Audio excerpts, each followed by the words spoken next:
Nakahiga si Alfonso sa lumang upuan ng kanilang sala habang kausap sa cellphone ang matalik niyang kaibigan na si Martel. Malalim na ang gabi pero hindi siya dinadalaw ng antok dahil sa kasabikang nararamdaman. Tol, hindi mo maiisip ang nadiskubre ko. Sa Capiz, may baryong hindi na nakatala sa mapa. Ang tawag, Baryo Luntian. Dati daw, ginawang tagwa ng mga Kastila ng kanilang ginto at mga relikya. Ang swerte talaga at hanapon ko to ng lugar na mag-isa. Huwag ka muna maingay sa iba ha. Sa iyo ko lang to ibinalita kaya magmadali na kayo nila Camila at yan James para makapunta rito. Baryo Luntian? Di ba sabi na matatanda, sa Capiz daw ang sentro ng mga aswang? Sigurado ka bang safe sa lugar na yan ha? Talagang dyan mo pa naisipan pumunta ha? Kakaiba ka talaga tol. Naku, uunahin pa ba natin yung mga aswang-aswang na yan? Pagkakataon na natin to para magkaroon ng malaking break sa pagyaman, tol. Sa bagay, pero sure ka ba na legit yung sinasabi mong treasure? Baka mamaya gawa-gawa lang yan ng mga taga rin sa Baryo Luntian. Eto naman, kung gawa-gawa lang, bakit may lumang dokumento akong nahukay sa library ni Lola Imelda ko? Nakasulat doon, ang yaman ay nakatago sa lupa ng mga nawalang kayamanan. Sigurado akong totoo to. Kaya nga ako munang nagpunta para makumpirma yung nasabing lugar Biruin mo tol, sinunod ko lang yung lahat ng instruction sa lumang dokumento. At yun na nga, wala, nakarating na ako rito. Mas malaking tulong kung magpupunta tayo rito kaagad-agad. Hindi na muna nagsalita si Alfonso. Patuloy lang siyang nakinig sa mga sinasabi ni Martel sa kabilang linya. Sa pagiging treasure hunter niya sa loob ng ilang taon, ay hindi na bago sa kanya mga kwentong katulad nito na parabang alamat na lang kung tutuusin. Kadalasan, katang-isip na lang talaga at wala silang natutunto na kayamanan. Pero habang pinakikinggan niya ngayon ay tila iba ang tono ng matalik niyang kaibigan. Mahalatang seryoso talaga ito sa mga sinasabi. Uy, ano na? Di ka na nagsasalita dyan. May kausap pa ba ako? Oo, nandito pa ako. Nag-iisip lang ako kung anong gagawin Huwag mo na pag-isipan pa. Halina kayo rito habang wala pang ibang nakakatuntong sa lugar na ito. Mamaya maunahan pa tayo ng ibang tao Delikado kapag ang mga sakim na politisyan ang napunta sa kayamanang makikita natin. Idagdag mo pa yung mga rebelde na pakalat-kalat sa iba't ibang probinsya. Wala ka bang tiwala sa best friend mo ha? Ito naman, nagtampo ka agad. Basta kung totoo yan, kasama mo ko. Alam mo namang hindi ako uurong sa ganitong misyon Pero teka, sigurado ka bang ligtas at walang aswang? Alam mo naman na kapag binabanggit ang Capiz yung kaagad ang kaisipan ng mga tao. Ay nako, alam mo naman ng mga tao. At saka kahit saan naman may aswang at hindi lang sa Capiz. Diyan nga sa Maynila, marami lalo na paggabi. Naninitsit pa sa'yo sa dilim, tapos aalokin ka ng 150. Sira ulo, ibang aswang naman yun Teka tol. Anong problema? Bakit bigla ka nalang sumeryoso dyan? Naputol ang boses sa kabilang linya, pero may mga narinig pang boses si Alfonso na hindi niya maintindihan. Anong nangyari ron? Sinubukan niyang i-dial ulit ang numero ng best friend pero hindi na yon sumasagot. Napakibit-balikat na lang siya at ipinagsawalang bahala na lang muna ang tungkol dito. Akala niya kasi ay ayos lang ang lahat. Pero lingid sa kanya ay may nangyayari ng kakaiba sa kinaroroonan ng matalik niyang kaibigan. Kinabukasan, sinubukan muli ni Alfonso na tawagan si Martel subalit ring lang ng ring ang nasa kabilang linya.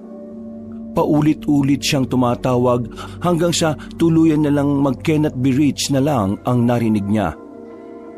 Ano na nangyari sa taong yun? Hindi naman siya nagpapalobat ng sipi. Parang nakakapag-alala tuloy Dahil dito, matapos siyang mag-asikaso ng sarili, ay umalis siya ng bahay at tinawagan ng girlfriend na si Camila, pati ang isa pa niyang kasamahang treasure hunter na si James. Nagkita sila sa isang fast food chain at habang kumakain at nagkakape ay napag-usapan nga nila ang tungkol sa sinasabi ni Martel kagabi. Sir Poncho, ito po, sa akin lang naman Pero kung ako sa'yo huwag ka na makisangkot sa sinasabi ni Sir Martel. Biruin nyo, Capiz pa talaga yung tinutukoy niyang lugar. Pero maganda sa Capiz at wala naman ako nakikita masama. Taga roon kaya yung katrabaho ko. Ilang beses na rin ako nakapunta roon. Sumama na nga rin ng isang beses yung boyfriend ko Wala naman sigurong masama kung makikinig tayo sa sinasabi ni Martel. Ang sa akin lang naman, Ate Camila. Alam naman natin ang reputasyon ng lugar na yun pagdating sa kababalagan. Naintindihan kita. Pero si Martel na yun, di ba? Hindi naman basta-basta magkukwento ang taong yun ng walang basihan. Hindi mema yung best friend nitong boyfriend ko. Yung bang mema sabi lang? Talagang based on fact yun palagi. Maingat na tao yun Pagdating sa ganyan, at ayaw niyang napapahiya. At saka, treasure hunter tayo. Kung totoo ngang mayaman, malaking bagay yun. Paano po kung delikado? Di po ba hanggang ngayon hindi na sumasagot si Sir Martel, di ba? Sa pagkakatanda ko, hindi talaga nagpapalobat ng CP yun Kaya imposibleng hindi siya sasagot sa tawag lalo na't importante. Ayaw ko mang sabihin to. Baka posibleng may nangyari sa kanya sa sinasabi niyang lugar. Delikado.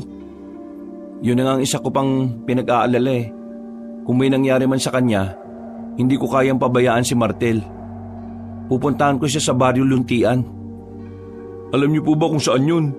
Malawak din po kasi yung Capiz, Sir Fonso Diyan naman tayo palagi nagsisimula sa malawak na lugar hanggang sa paliit ng paliit at hanggang sa makita natin. Wala nang dapat na aksaying oras. Pupunta na ako sa Capiz. Sasama ko. Hindi ako papayag na mag-isa ka lang na pumunta ron. Siyempre, hindi rin naman ako magpapaiwan sa adventure na to, no? Para na rin makita natin si Sir Martel kung saan man siya napadpad. Wala nang ang inaksayang oras ang tatlo. Matapos nilang makapag-ayos ng mga dadalhin ay nagbiyahe na nga sila patungong Capiz. Pagdating sa nasabing probinsya, habang nasa bus ay nakatanaw lang si Alfonso sa bintana. Iniisip niya pa rin ang huling usapan nila ni Martel. Bago ito hindi na sumagot hanggang sa ngayon. Napaisip tuloy siya habang punong-puno ng pag-aalala ang mga mata. Nasaan ka ba, Tol Martel? Saan ba matatagpuan yung Baryo Luntian na yan? Kagad nilang tinungo ang kapitolyo ng probinsya. Nagpakita kagad sila ng mga valid IDs para mas mapabilis ang pagtatanong. Una na nga nilang isinangguni ang tungkol sa Baryo Luntian.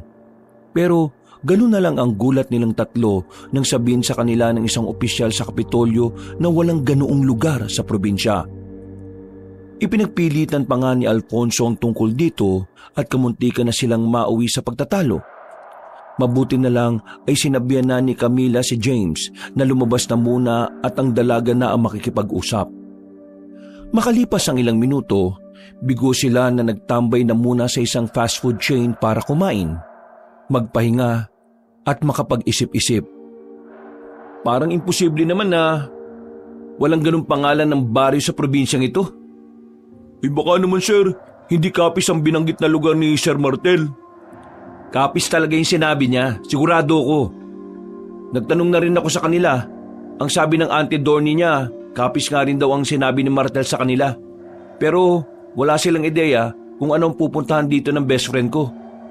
Kaya hindi ko na lang din muna sinabi na posibleng nawawala nga si Martel. Naku po, nakakapag-alala na tuloy kung nasaan si Sir Martel. Yun na nga rin ang iniisip ko Bakit hindi tayo magpatulong sa kinaukulan para marami ang maghahanap? Pasensya na mahal pero wag na muna siguro. Narinig mo naman yung sinabi ng mga tao sa Kapitolyo. Walang Baryo Luntian dito sa Capiz. Kapag sinabi natin na nawawala rito si Martel, baka ituro lang tayo sa ibang probinsya. Naalala ko rin bigla yung sinabi niya nung gabing yun Hindi raw nakatala sa mapa yung baryo na yun. Sinunod niya lang daw yung instruction sa dokumento ng lola niya Ibig sabihin, mahiwaga yung baryong yun? Parang gano'n na nga. Ang problema lang natin, kung saan tayo magsisimula na tuntunin ang huling lugar na pinuntahan ni Martel. No need na problema about yan, mahal. Nakalimutan niyo na ba na may tracker tayong 4? Connected ang mga GPS natin sa isa't isa? Check niyo yung mga cellphone niyo. Nagulat sila nang sa ipinakitang GPS ni Camila, doon nga ay natuntun nila ang huling pinuntahan na lugar ni Martel bago siya mawala. Hindi na sila nag-aksaya pa ng oras. Nagbiyahe na sila kaagad papunta sa isang baryo at doon pansamantalang naghanap ng mauupahan. Napagdesisyonan kasi nilang magtagal doon para mahanap nga ang nawawalang si Martel pati ang nasabing tila mahiwagang baryo ng luntian. Mainit ang sikat ng araw nang bumaba sina Alfonso, James at Camila mula sa sinasakyang jeep kanina. May dala silang tig-isang malaking backpack at ilang kagamitan dahil nga sa magtatagal sila sa nasabing probinsya. Sa tulong ng GPS ay natuntun nga kagad nila ang huling pinuntahan ni Martel na tila liblib na lugar na rin. Grabe, ang haba ng biyahe. Parang natagtag ako ng gusto. Yung puwet ko halos mamanid na nakakaupo eh. Ate Camila, ang dami mong kinain kasi kanina nung nandun tayo sa bayan. Tapos, ang dami mo palang dala ngayon. Ikaw ang pinakamabigat na bitbit sa atin . Excuse me, James. Hindi natin alam kung gaano katagal tayo dito, no? Mas mabuti na yung laging maging handa tayo, lalo na tinahanap natin si Martel. Okay. Napailing na lang si Alfonso pero napangiti rin siya kahit iniisip ang matalik na kaibigan. Ilang saglit pa ay inaya na niya ang dalawa. Naglakad sila papunta sa terminal ng tricycle dahil may kalayuan pa pala ang inuupahang bahay ni Martel bago siya mawala. Nagtanong na kagad sila sa tricycle driver at ang sabihin nila ang bakasyon ng liblib ay pinasakay kagad sila. Ilang saglit lang ay tinungo na nga nila ang nasabing lugar. Mga pasado 1:00 ng tanghali nang marating nila ang lugar. Pagkalapag ng mga gamit ay kumain muna sila ulit ng mga dalang pagkain na nabili nila sa kabayanan.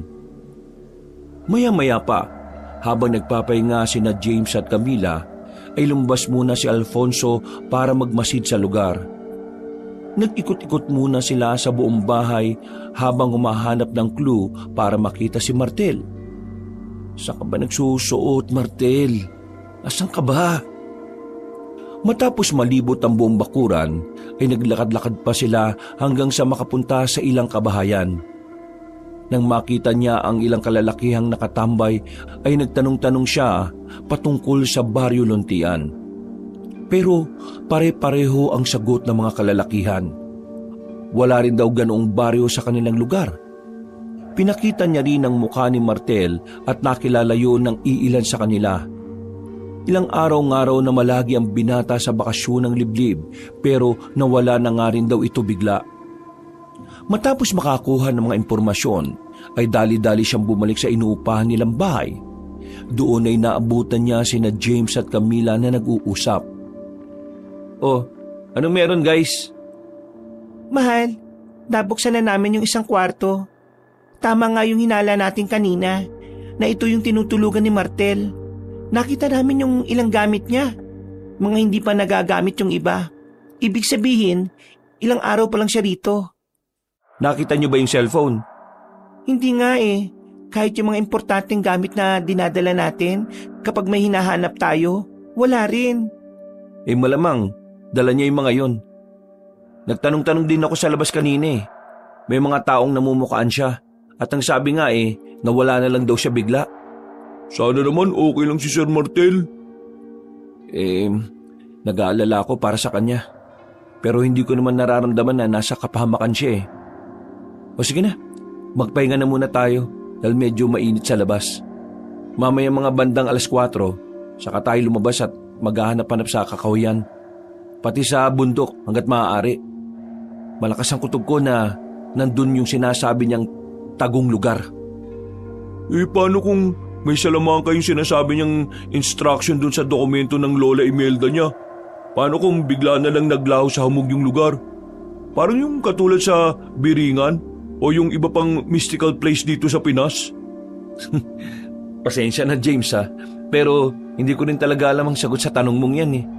Sana nga, ganun yung nangyari. Kung ganun, kailangan natin ng mga paranormal expert. Seryoso ka ba dyan, James? Opo ate, malay natin, di ba? Makatulong sila na mahanap kung nasaan si Sir Martel. Napapanood ko kasi sa mga palabas na ganun ang nangyayari. Para mahanap ang kinuha ng mga engkanto o kung anuman, dumudulog sila sa mga paranormal experts. Yan, kakapanood mo ng mga kababalaghan. Mga treasure hunter tayo, no? Hindi tayo into some kind of paranormal experts na yan. Sige na, mamaya na natin pag-usapan yan. Magpahinga na muna tayo para mas makapag-isip. Huwag kang mag-alala, James. Nasa option ko rin naman yung sinasabi mo eh. But for the meantime, matulog na muna tayo. Dahil alam kong pagod din tayong lahat sa biyahe at kakaisip eh. Ganun na nga ang ginawa ng tatlo. Pagkalipas ng ilang oras, pasado 4:30 ay sabay-sabay silang lumabas para magtanong-tanong at maghanap na rin ng clue kung saan na napunta si Martel. Pero katulad ng nauna nang nangyari kay Alfonso, bigo silang makakuha ng iba pang impormasyon. Bukod sa nagsasabing may ilan ngang namumukhaan si Martel, pero walang nakapagsasabi kung nasaan talaga siya huling nakita at bukod dito ay nabigo rin silang matunton ang nasabing Baryo Luntian. Dumaan na lang sila sa talipapa at bumili ng makakain para sa hapunan bago bumalik sa bakasyon ng liblib. Habang nagluluto si Camila, nag-usap na muna sila patungkol sa mga dapat gawin. Kung walang nakakaalam ng Baryo Luntian, ano natin hahanapin si Sir Martel? Bukod sa lugar na to wala na po tayong basehan kung saan siya makikita eh. Malaking tulong naman na nalaman natin kung nasaan siya huling natagpuan. Kilala ko si Martel. Siguradong mag-iiwan yun ng mga palatandaan. O kung hindi naman, hindi yun lalayo rito.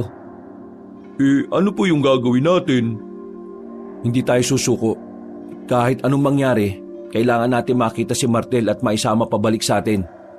At kung sakali mang nahanap na niya yung lugar kung saan nandun yung sinasabi niya kayamanan, mas maganda, hindi ba?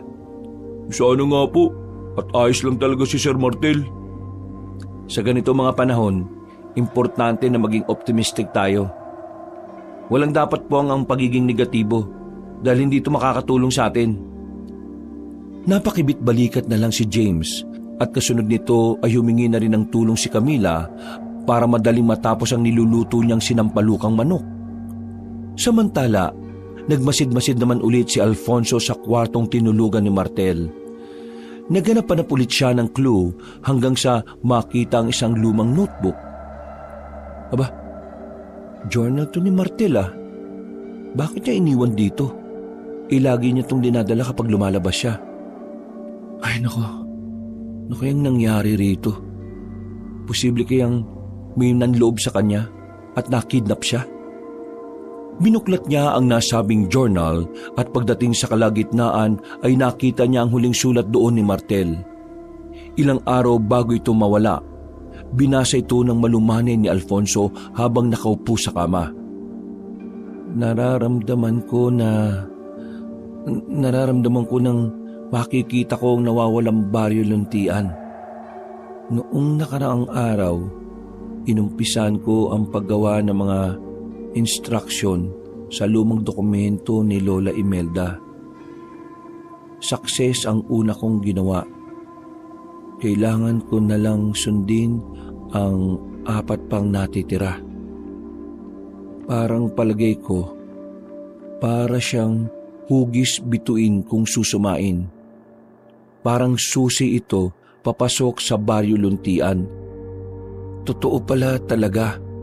Ang buong akala ko gawa-gawa lang to. Pero totoo talaga. Hindi ko alam kung paano naitago ang baryo. Kung anong klaseng salamangka o magic ang ginamit nila. Wala akong idea. Pero totoo talaga. Kaya hindi malayong totoong-totoo rin ang kayamanan na tinatago ng mga Kastila noon sa nasabing baryo.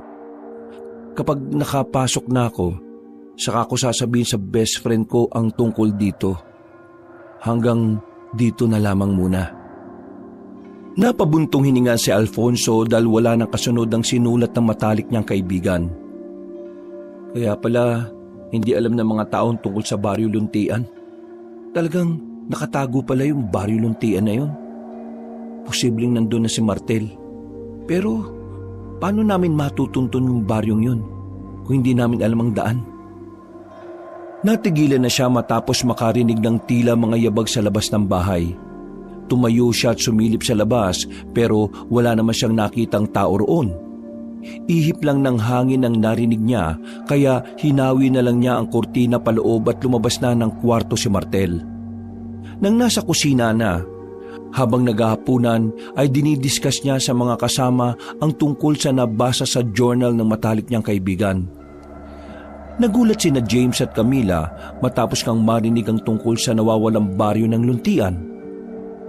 Paano natin siya makikita, Sir Fonso? Kung di naman natin alam yung instruction para makapunta sa Baryo Luntian. Kasi sa pagkakaintindi ko, yung instruction lang dun sa lumang dokumento ni Lola Imelda ang way papunta sa lugar na yun eh. Yun na nga nagpapasakit ng ulo ko eh.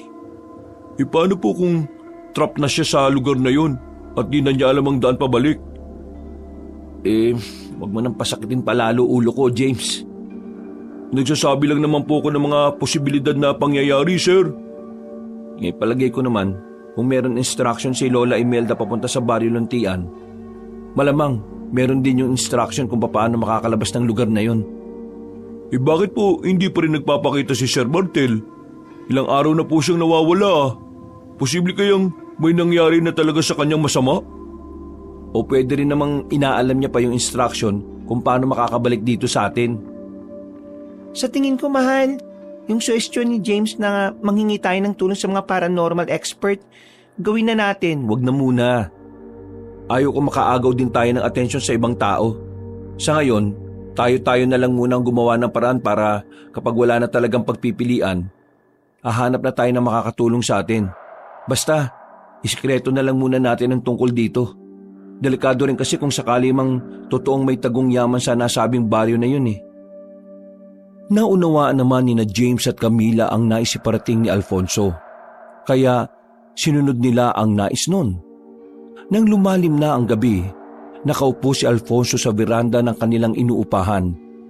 Tinititigan niya ang kagubatan habang nakikinig sa ingay ng mga kuliglig. Biglang bumukas ang pinto at lumabas si James na may daladalang 2 bote ng alak na kasama sa nabili nila kanina. Sabi ko na hindi ka pa natutulog eh. Sir, ito po, 1 bote muna. Hindi ka talaga nawawalan ng alak no?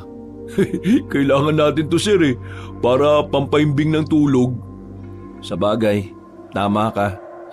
Hindi rin talaga ako pinatutulog ng pag-iisip ko kay Martel Ayaw ko mang isipin yung mga sinasabi mo kanina na baka may nangyaring hindi maganda sa kanya. Pero hindi rin naman may sasantabi yun. Sana lang talaga ayos siya. Sabi niyo nga po sir, di ba? Maging optimistic lang tayo. Stay positive, di ba? Natigilan na si James sa pagsasalita dahil nakarinig sila ng kaluskos malapit sa kanilang pwesto. Pagtingin nilang dalawa sa halamanan sa kanan ay nakita nilang may kung anong gumagalaw doon. Dali-daling binuksan ni James ang flashlight ng kanyang cellphone at itinapat doon ng ilaw. Tila gumagapang ang kaluskos kaya sinundan nila yun ng tingin habang sumusunod din ang flashlight dito. Nakatinginan pa sila ng sabay. Kinukutuban. Dali-daling kinuha ni Alfonso ang lisensyado niyang baril na nakatago lang sa likod niya. Tumayo sila pareho at naglakad pababa sa veranda. Sino yan? Lumabas ka dyan! May baril ako rito! Papuputokan kita kapag hindi ka lumantad! Tila natakot kung sino mang nagtatago sa halamanan. Lalong lumakas ang kaluskos hanggang sa lumayo na yon. Sinubukan nilang habulin pero mula sa hindi kalayuan ay nakarinig na sila ng nakakakilabot na alulong ng aso. Sabay silang napahinto at napatingin sa nila lang na hahabulin sana nila.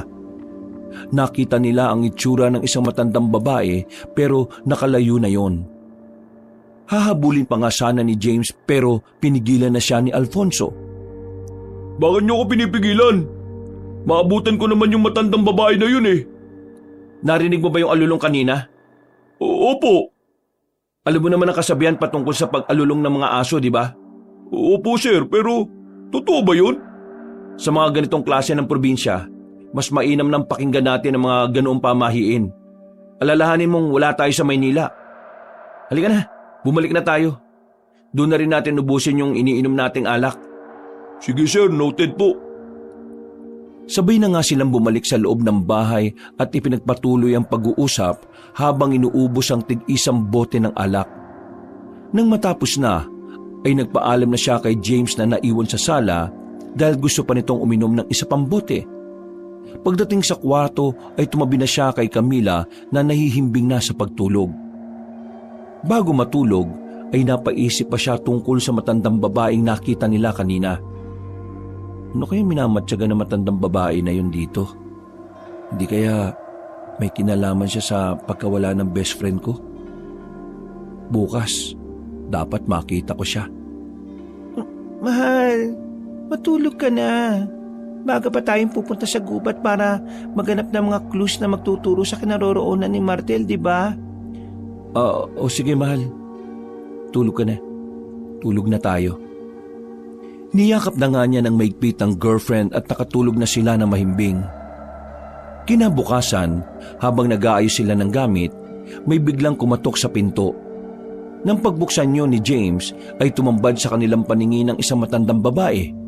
May kulay abo na itong buhok at nakasuot ng lumang saya at may lumang kahoy na hawak bilang tungkod. Nagkatinginan sina Alfonso at James dahil namumukhaan nila ang nasabing estranghera. Si Camila naman ay tila nagtataka dahil wala siyang kamalayan sa mga nangyayari. Ikaw yung kagabi ah. Ano pong ginagawa niyo dito? Bakit niyo po kami minamatyagan kagabi? Pasensya na sa pagmamatsyag ko kagabi. Kaya nga ako naparito para magpaliwanag sa inyo. Nagulat lang din kasi ako nang marinig ko doon sa mga kabahayan na may tao na ulit dito sa bakasyon ng liblib. At kung hindi ako nagkakamali, hinahanap niyo ang dating umuupa rito, hindi pa? Kilala niyo po si Martel? Siya nga. Martel nga ang pangalan niya. At nagpunta siya sa Baryo Luntian na hinahanap niyo rin ngayon. Tama ba ko? Alam niyo rin po yun, Lola? Ang tungkol sa Baryo Luntian? Corazon ang pangalan ko. At oo, alam ko ang tungkol sa lugar na yon, kung saan nagpunta ang kaibigan ninyo. Dahil sa sinabing yun ng estrangherang matanda, ay nakatinginan sina Alfonso, James at Camila. Dahil sa wakas, may isang tao na rin na nakakaalam ng baryong nawawala. Sabay-sabay silang naglapag muna ng mga gamit at pinatuloy sa loob si Manang Corazon. Nagtimpla na rin muna kaagad si Camila ng tsaa para sa matandang babae. Seryoso namang naupo sina Alfonso at James para pakinggan ang mga ilalahad ng tila misteryosang ginang. Ako po pala si Alfonso, ito naman si James, at yung babaeng kasama namin ni girlfriend ko si Camila. Mawalang galang na po, Manang Corazon. Gusto ko lang din po munang humingi ng paumanhin sa mga nasabi ko sa inyo kagabi Alam niyo naman po, nag-iingat lang kami. Naintindihan ko naman yon, iho. Kahit sino naman siguro ganun ang gagawin. Hihingi lang din ako ulit ng tawad patungkol sa kagabi. Pasensya na po sa agaran kong tanong Nag-aalala na rin po kasi kami sa best friend kong si Martel Pwede niyo po bang ituro sa amin kung paano makakapunta dun sa nawawalang baryo ng Luntian? Oo. Ako ang natitirang tagapag-ingat ng lihim ng baryo. Matutulungan ko kayo pero bago yon ay nais kong itanong. Handa ba kayong harapin ang kapalit? Ano naman po yung kapalit? Baka naman po binubudol niyo lang kami Uunahan ko na po kayo. Mukha lang po kaming mayayaman pero hindi pa kami mapepera. Salamat, iho. Pero hindi naman ako nangangailangan ng pera. Sa Baryo Luntian, nagkalat lang ang ginto, pero hindi ito pinapansin ng mga taga roon dahil hindi naman lahat ng yaman ay ginto. Nagkatinginan sina Alfonso at James habang si Camila ay kadarating lang at takang-taka habang iniaabot sa matandang babae ang tsaa.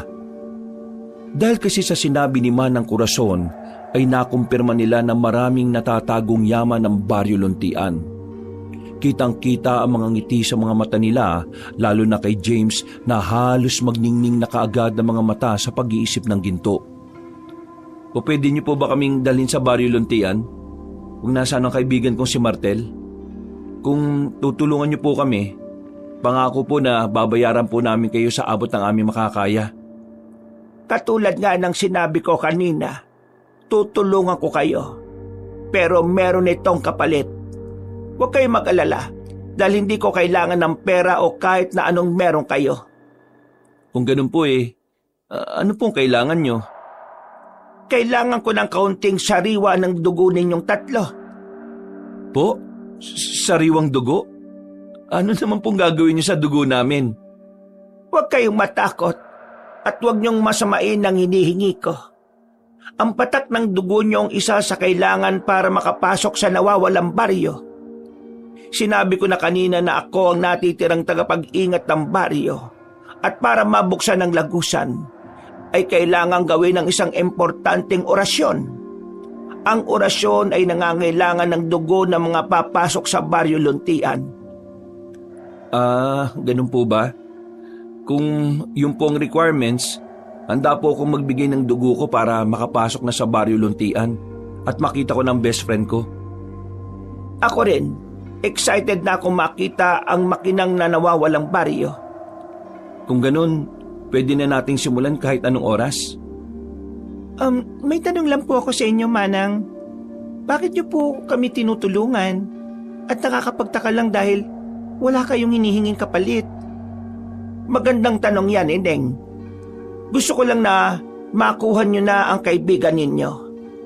Ayaw ko na rin may nagtatagal sa Baryo Luntian, lalo na sa mga katulad ninyo. Kung ganun alam niyo po na mga treasure hunters kami? Oo. Marami-rami na rin ang mga katulad niyong naganap sa Baryo Luntian pero kayo lang ang pinahintulutan ko. Hindi dahil sa gusto ko, kundi dahil ang kaibigan niyo. Kailangan niyo na siyang isama pabalik. Sinabi niyo po kanina na maraming ginto sa Baryo Luntian. Okay lang po ba kung kukuha kami ron? Siyempre naman, okay na okay lang yun, di po ba? Napapaismid lang ng ngumiti si Manang Corazon. Kaya tila mas lalong nagduda si Camila sa ikinikilos ng kanilang kausap. Iba talaga ang kutob niya sa matandang babae.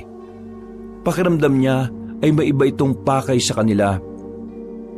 Ngumiti si Manang, ibig sabihin pwedeng-pwede natin kunin ang mga ginto. Ito na yung break natin. Tama si Martel, sir. Yayaman na tayong lahat nito. Tara na, at nai-excite na ako.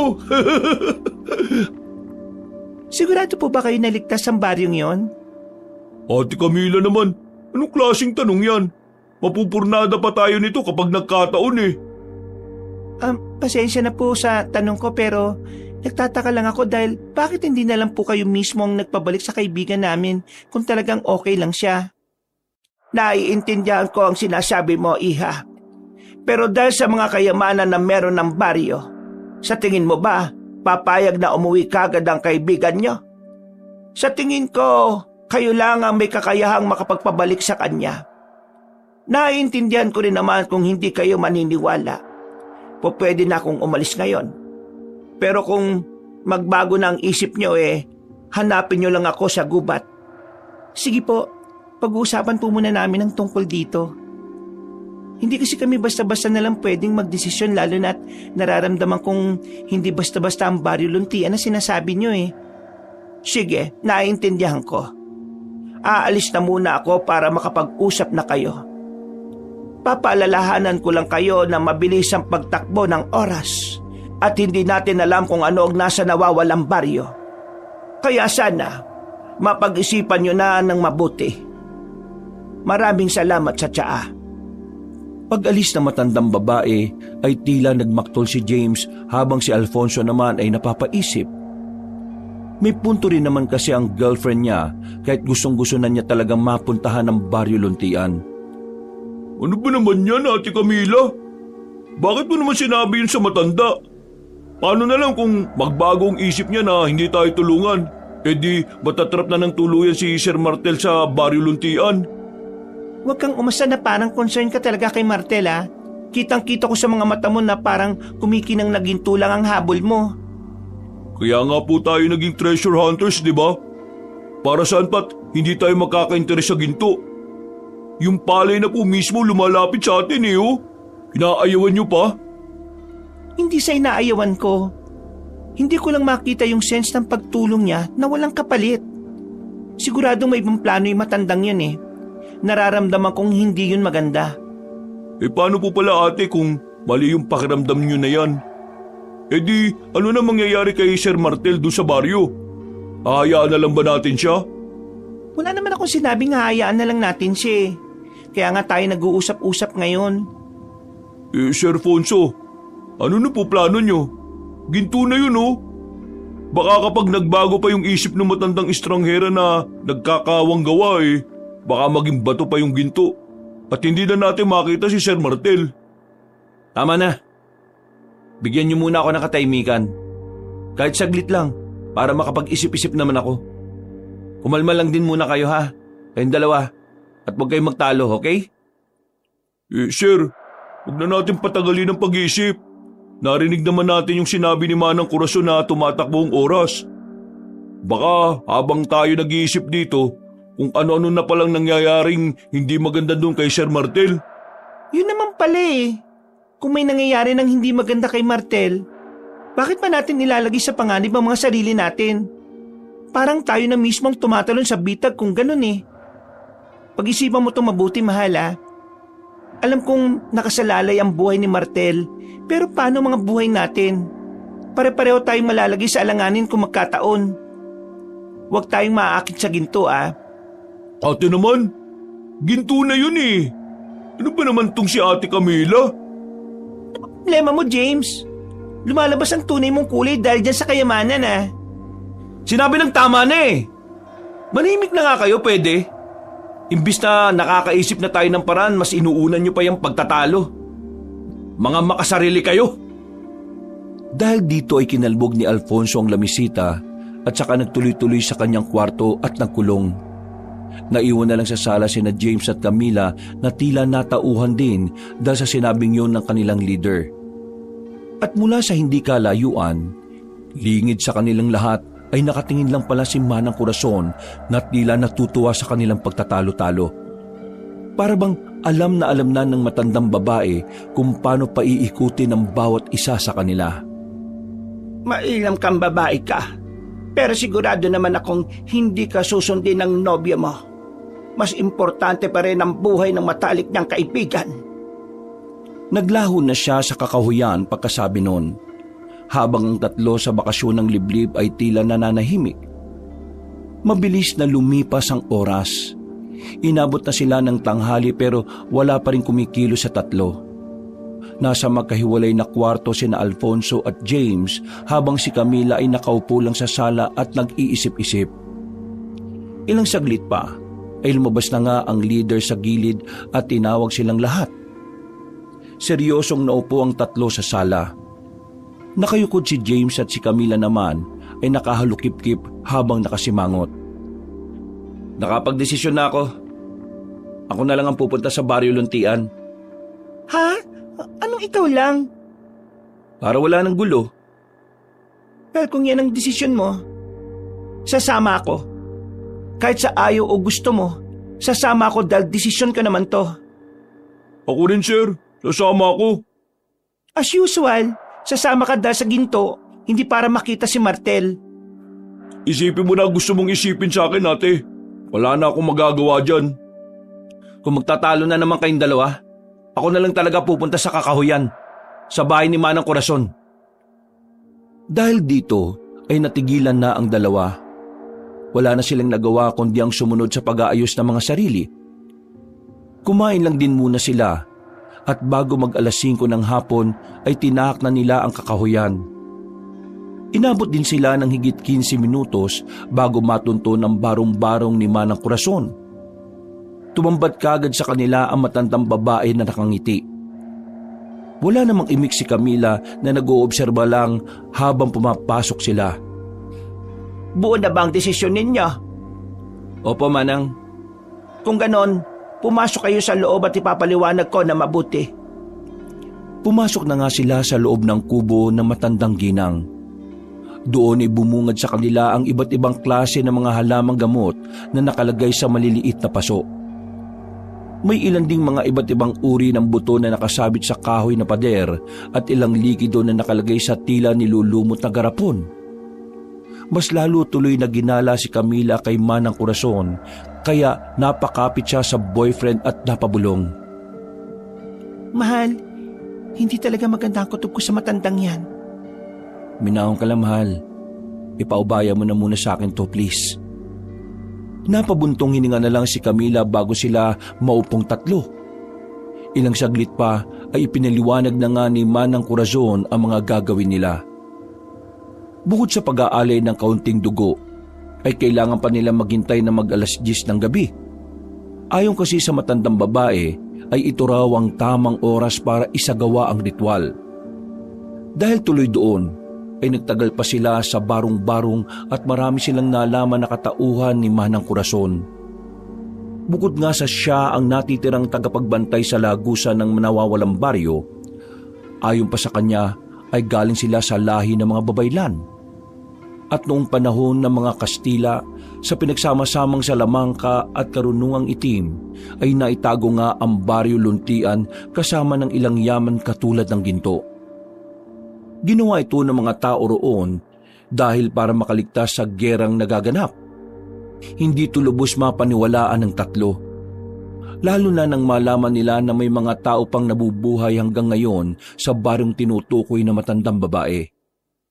May halong kaba at pagka-excite tuloy sa puso ni Alfonso.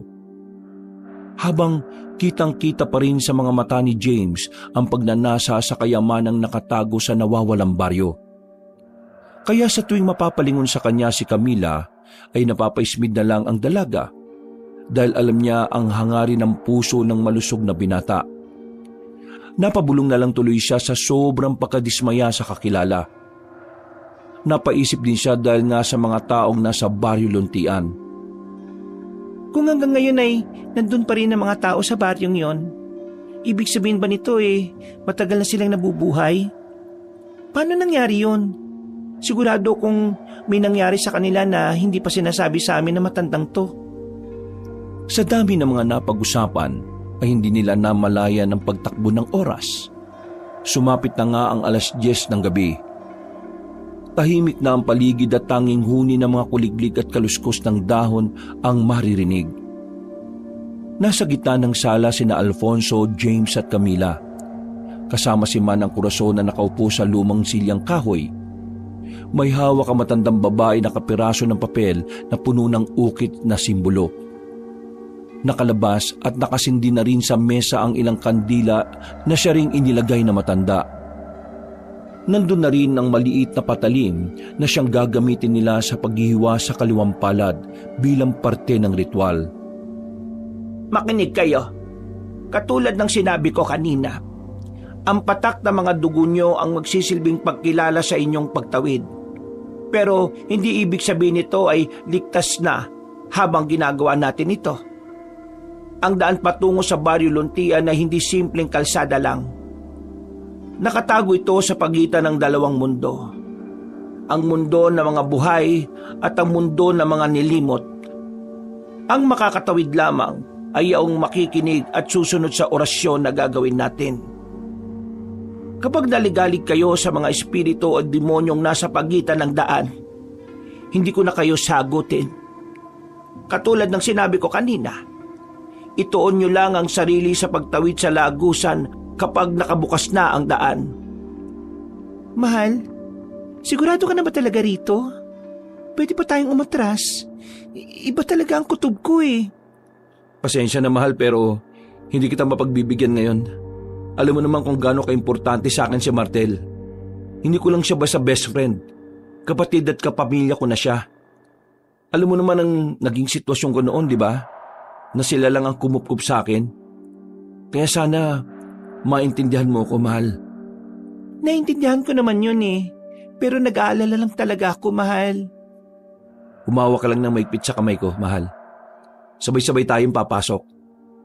Hindi kita iiwan, promise. Ihandaan niyo na ang inyong mga sarili. Kapag sinimulan ko na ang orasyon, sigurado kong may mga lilitaw na hindi niyo maiintindihan. Huwag kayong lalapit. Huwag kayong bibikas ng kahit na anong salita maliban sa mga ituturo ko. Kapag may isa sa inyong pumalya, siguradong tatangayin kayo ng mga elemento sa pagitan ng lagusan at hindi na kayo makakabalik pa. Dahil sa sinabing yon ni Manang Corazon, ay lalong kumabog ang dibdib ni Camila. Pakiramdam niya sa bawat salita ng matandang babae ay may bigat na parang bumabalot sa kanilang tatlo. Nang masiguro na handa na ang lahat, ay inilabas na ng babayla ng 4 na kandilang itim at sinindihan. Iniligay niya ito sa 4 na sulok ng lamisita kasamang iba pang mga kandilang naroon na. Umaningaw-ngaw ang himig ng malamig na hangin kahit nakasara ang mga bintana.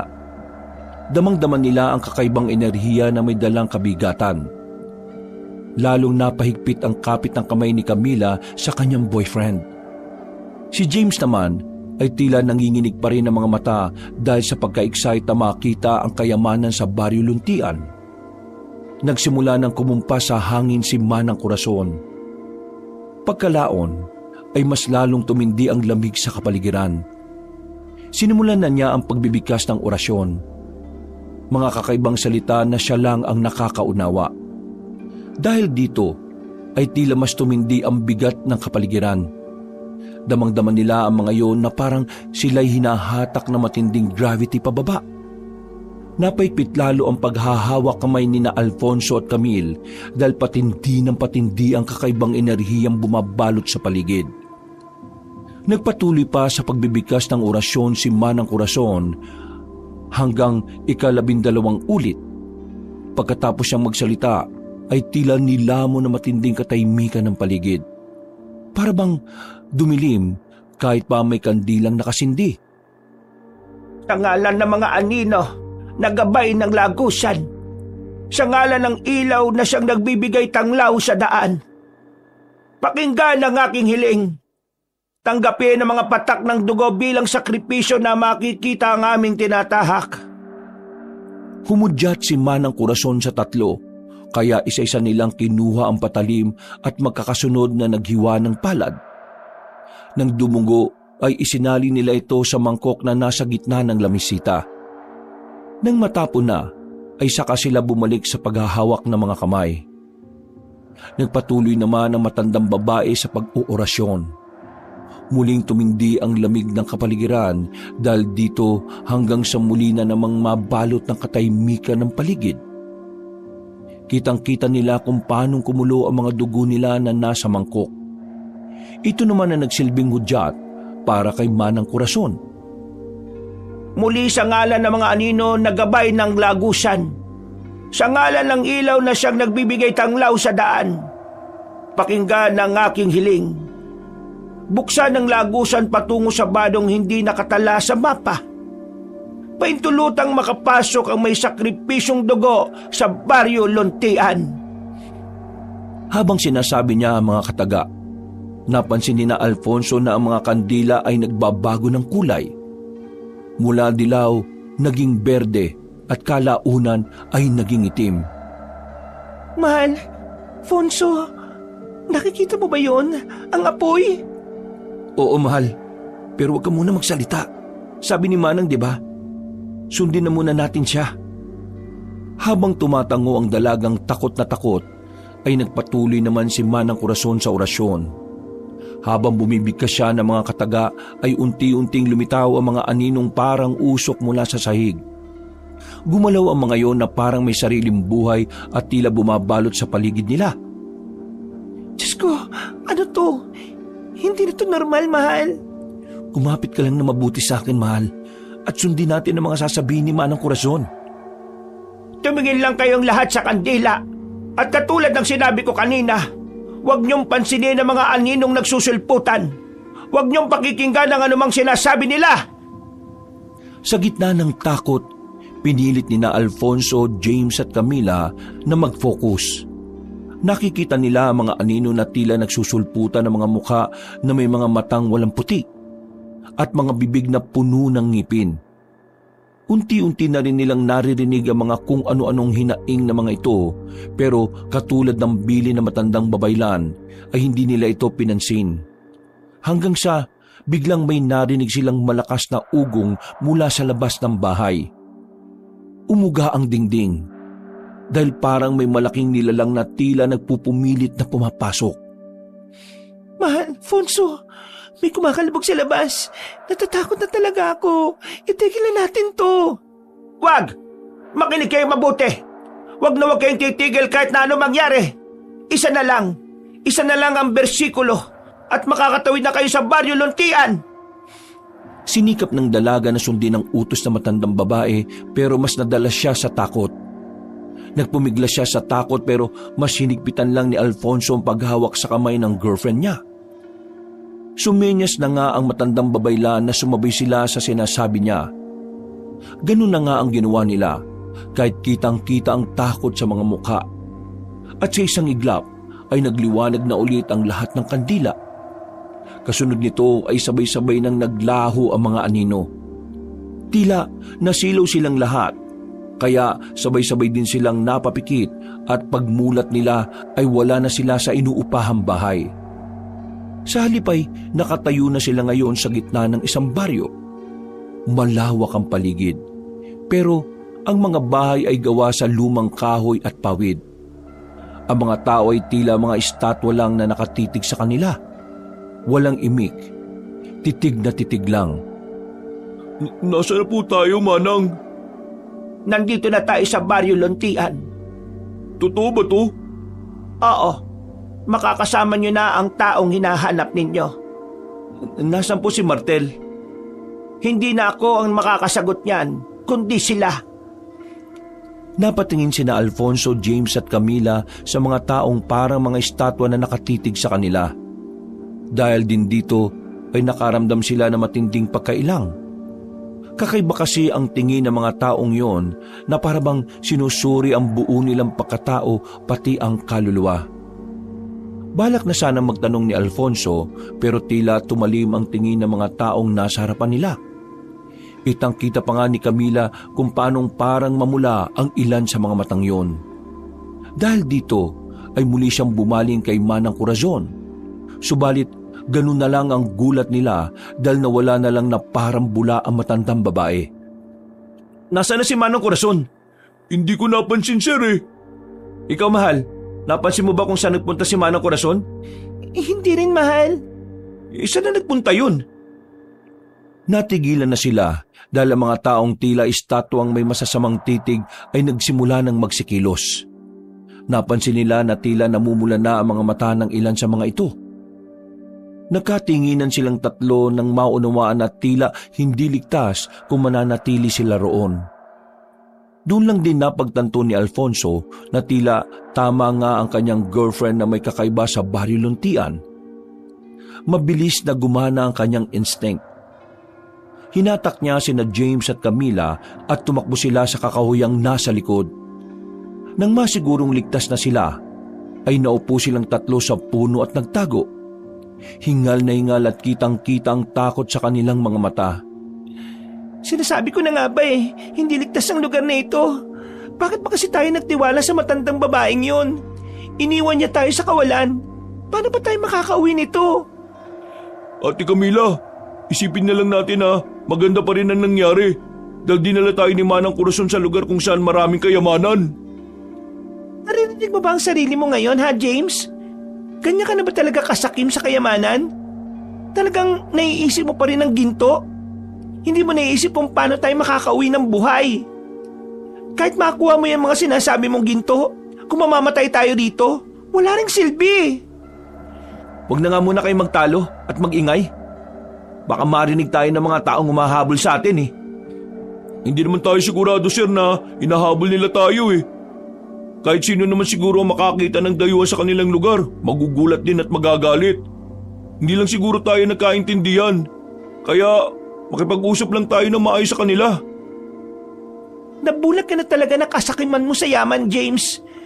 Ano ba nangyayari sa'yo? Hindi naman ako sana bubulag, Ate Camila. Ito naman talaga ang isa sa pinunta natin dito, di ba? Hindi lang naman para hanapin si Sir Martel. Hindi na natapos ni James ang pagsasalita dahil mula sa hindi kalayuan ay tila ba umuyog ang isang puno. Sabay-sabay silang napatingin dito simula sa ugat hanggang pataas. At ganun na lang ang gulat nilang tatlo nang biglang nagkaroon ng mga mata ang nasabing puno, pati bibig na naglalaway at may matutulis na mga ngipin. Doon nila napagtanto na hindi ito isang puno, kundi isang malahalimaw na nilalang. Dahil dito ay napasigaw si Camila sa takot. Tumalo ng halimaw na nagpapanggap na puno dahil ang balat nito ay parang ang ganon. Napatras naman silang tatlo pero nadapa si Camila kaya siya natalsikan ng maladagta nitong laway sa kaliwang hita. Pagtayo ay bigla na lang siyang nakaramdam ng pagkamanhid hanggang sa mahirapan na siyang gumalaw. Dahil dito ay binutan niya ang boyfriend at patakbo silang lumayo sa lugar na yon. Ano yung halimaw na yun, sir? Hindi ko alam. Habang tinatakasan na malatuod na halimaw, mula sa hindi kalayuan ay may nakita si Alfonso na aninong nakatayo at nakatitig sa kanila. Nang makalapit na sila rito, ay nakilala niya agad ang nilalang. Ito ay walang iba kundi si Martel. Nanlaki ang mga mata nila, lalo na nang sumenya sa matalik niyang kaibigan na bilisan ng pagtakbo. Nang makalagpas na sila kay Martel, ay sa kanyon sinindihan ng sulo na hawak at tinagi sa malatuod na halimaw. Nagsisigaw yon hanggang sa tumakbo palayo sa kanila. Nagulat naman sina Alfonso at James at pagkatapos ay pumasok na sila sa yungib na pinagkukublihan ni Martel. Paglapag sa tila napaparilisang si Camila ay napatitig na matagal si Alfonso sa matalik na kaibigan. Siniguro niyang ito nga talaga si Martel kahit na maputla ang pagmumukha nito ngayon. Medyo nangayayat at parabang nangangalumata. Ikaw na ba talaga yan, best friend? Ikaw ba talaga yan, Martel? Oo, tol. Ako to. Buhay ako. Salamat at inaanap niyo ako. Natigilan si Martel dahil niyakap na siya ng maigpit ng matalik na kaibigan. Tuwang-tuwa talaga si Alfonso na makita ulit ang kanyang best friend. Salamat at nakita ka rin namin. Lagpas 1 linggo na kami rito sa Capiz na naghahanap sa'yo. Mabuti na lang talaga at natagpuan ka namin. Salamat sa Diyos. Paano niyo ako nakita? Wala namang silbi yung cellphone at GPS sa lugar na to eh. Dahil walang signal. Nalobat na lang yung sa akin eh. At di ko na rin alam kung saan ko na naiwan. Kaya pala, hindi rin nagana itong mga sipi namin. Oo, tol. At ang alam ko rin eh, walang ibang daan papunta rito sa Barrio Luntian kundi itong pagsunod sa instruction sa lumang dokumento ni Lola Imelda. Tinulungan kami ng isang matandang babae, si Manang Corazon. Pero hindi na namin siya nakita eh. Nawala siya bago kami habulin ng nilalang na yung kanina. Sir Martel, ano ba yung malatuod na nilalang na yun? At paano mo nalaman ang kahinaan niya? Isa yung tuuran. Ang tuuran ay isang uri ng mga makalumang aswang. Ayon dito sa lumang dokumento ni Lola Imelda, nunggang panahon ng Kastila pa sila nag-e-exist. Kung ganun eh, may mga aswang din dito sa Barrio Luntian? Oo, at hindi lang tuuran. Dahil ayon dito sa nakasulat sa huli ko lang din nabasa, bukod sa tuuran ay may panikbot at luwad din. Pare-pareho silang mga makalumang aswang na nung panahon pa ng Kastila nag-e-exist. At ang mas nakakagulat sa nalaman ko, ang kapalit pala ng ginawa nila ay ang pagiging aswang ng mga taga-baryo. Kung ganun eh, lahat na nandito sa Barrio Luntian mga aswang na? Oo, ang mga taga dito ay hindi na mga ordinaryong tao. Dahil sa nangyaring ritual noon, ang naging kapalit ay ang mismong mga katauhan nila. Pero totoo ba yung tungkol sa ginto at kayamanan? Dahil sa sinabing yon ni James ay tila napaungot si Camila. Pero hindi naman siya makakilos dahil sa pagkaparalisa. Napansin siya ni Martel kaya nagulat ang matipunong binata nang makita ang dalaga na may dagtang laway sa kanyang hita. Nadagtaan ba siya ng tuuran? Hindi ko sigurado pero natalsikan siya ng laway eh. Nakakaparalisa ang dagtang walay ng mga tuuran. Kaya mag-iingat tayo sa laway nila ah. Mabuti na lang at may dala akong halamang gamot galing sa isang barong-barong na nakita ko sa Kakahuyan bago magpunta rito sa Baryo Luntian. Inasikaso na nga kagad nila si Camille. Pinainom nila ito ng dalang halamang gamot ni Martel. Ilang saglit pa ay bumuti na ang lagay ng dalaga. Nakakapagsalita na siya pero hirap pa rin na maigalaw ang hita. Nagpalipas sila ng oras sa yungib dahil sinasabi nga ni Martel na yun ang pinakaligtas na lugar sa baryo. Sir, totoo po ba talaga ang aswang? Nakita mo naman di ba kanina? Hindi ko rin ba naniniwala? Naisip ko lang kasi, ang sabi ni Manang Corazon na bago tayo makatawid dito sa Baryo Luntian, nasa pagitan tayo ng kabilang mundo at pagkalimot. Naisip ko lang na baka nananaginip lang tayong lahat at kailangan lang nating magising. Tanga ka ba? Sa tingin mo panaginip lang tong nangyari sa akin? At kung panaginip lang to, hindi mo madadala yung ginto at kayamanang ginugusto mo makuha. Ate naman, huwag ka na magalit sa akin. May punto rin naman ako, di ba? Nandito rin naman na tayo. Bakit hindi pa natin kunin yung mga kayamanan na nandito bago tayo makaalis? Sir Martel, sigurado akong nakita mo na kung nasaan yung kayamanan sa baryong to. Sabi kasi ni Manang Corazon, nagkalat lang daw sa mga kabahayan dito yung kayamanan eh. Sakim ka talaga no, James? Sa tingin mo ba makukuha natin yon sa mga taga-baryo na aswang na ngayon? Nag-iisip ka pa ba? O puro ginto at kayamanan na lang ang nasa utak mo? Martel, kung nakapunta ka sa lugar na ito, dahil sa pagsunod mo sa instruction sa dokumento ni Lola, sigurado naman na may instruction din dyan para makabalik tayo. Oo, pero pasensya na Camille dahil hindi ganun kadali eh.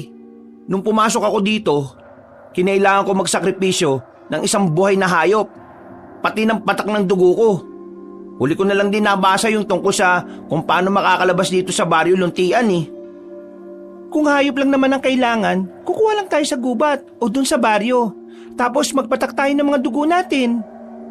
Pero iba na ang patakaran kapag paalis ka na sa Baryo Luntian. Ha? Anong ibig mo sabihin? Hindi na hayop, kundi tao na mismo kailangang isakripisyo. Ito pala ang dahilan kaya namatay ang Lolo Marcos ko. Ito yung nakatala rito sa lumang dokumento ni Lola Imelda. Nagulat ang lahat sa kanilang narinig.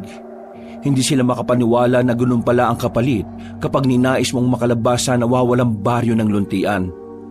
Pasensya na dahil naudyukan ko pa kayong magpunta rito. Kung hindi dahil sa akin hindi rin kayo malalagay sa alanganing lahat. Naku, wag na tayo magsisihan pa. Sigurado ko na may iba pang paraan. Ang kailangan natin ay mahanap si Manang Corazon. Sigurado kong alam niyang ligtas na daan palabas sa baryong to. Sa ngayon, magpahinga na muna tayong lahat. Ligtas naman ang lugar na ito, hindi ba? Bukas, magplano tayo kung paano makakapuslit sa baryo na ito. Hanapin natin ang matandang babaylan at sisiguraduhin ko sa inyo na makakabalik tayo sa atin ng ligtas at buhay. Walang may iwan. Yes sir, patigin to Napaismid na naman si Camila dahil inis na talaga siya sa inaasal ni James. At katulad ng napag-usapan, nagpahinga na nga muna sila sa yungib na yon. Nagsalitan sina Alfonso, Martel at James sa pagbabantay habang si Camila ay nagpapahinga para makabawi ng lakas dahil sa pagkaparalisa. At mabilis na lumipas ang oras. Kinabukasan, sabay-sabay silang nagising dahil sa tila masasayang huni ng mga ibon sa labas ng yungib. Pagsilip nila roon ay parabang normal lang ang kapaligiran. Pinagsaluhan nila ang natitirang dilata na dala ni Martel noong nagpunta siya sa lugar na yon. At habang kumakain, ay pinagplanuhan na nga nila ang gagawin. Mabuti na lang talaga. Sa ilang araw na pananatili ko sa lugar na ito, nakakabisado ko na rin ang baryo. Kung ang hinahanap natin ay yung sinasabi mong matandang babae, posibleng makita natin siya sa kapilyang nasa pinakasentro. Ilan lang naman ang nakita kong kabahayan na nandun sa paligid ng kapilya Meron din ako nakitang kulungan ng baka at kambing doon na pwede natin gawing pamain para mabulaho silang lahat. Tama, pakakawalan natin yung mga nasa kulungan at habang abala sila saka tayo papasok sa kapilya para kunin si Manang Corazon. Kapag di gumana yung unang plano, James, pwede ka namang maging pain. Mabilis ka namang tumakbo, di ba? Oh, bakit po ako? Magpapakita ka lang naman sa kanila sa bandang bukid eh. Tapos kapag hinabol ka nila, aabangan ka ni Camila sa kakahuyan. Sabay na kayong babalik dito sa kuweba. Tapos kami ni Fonso, kaming bahala na humanap kay Manang Corazon.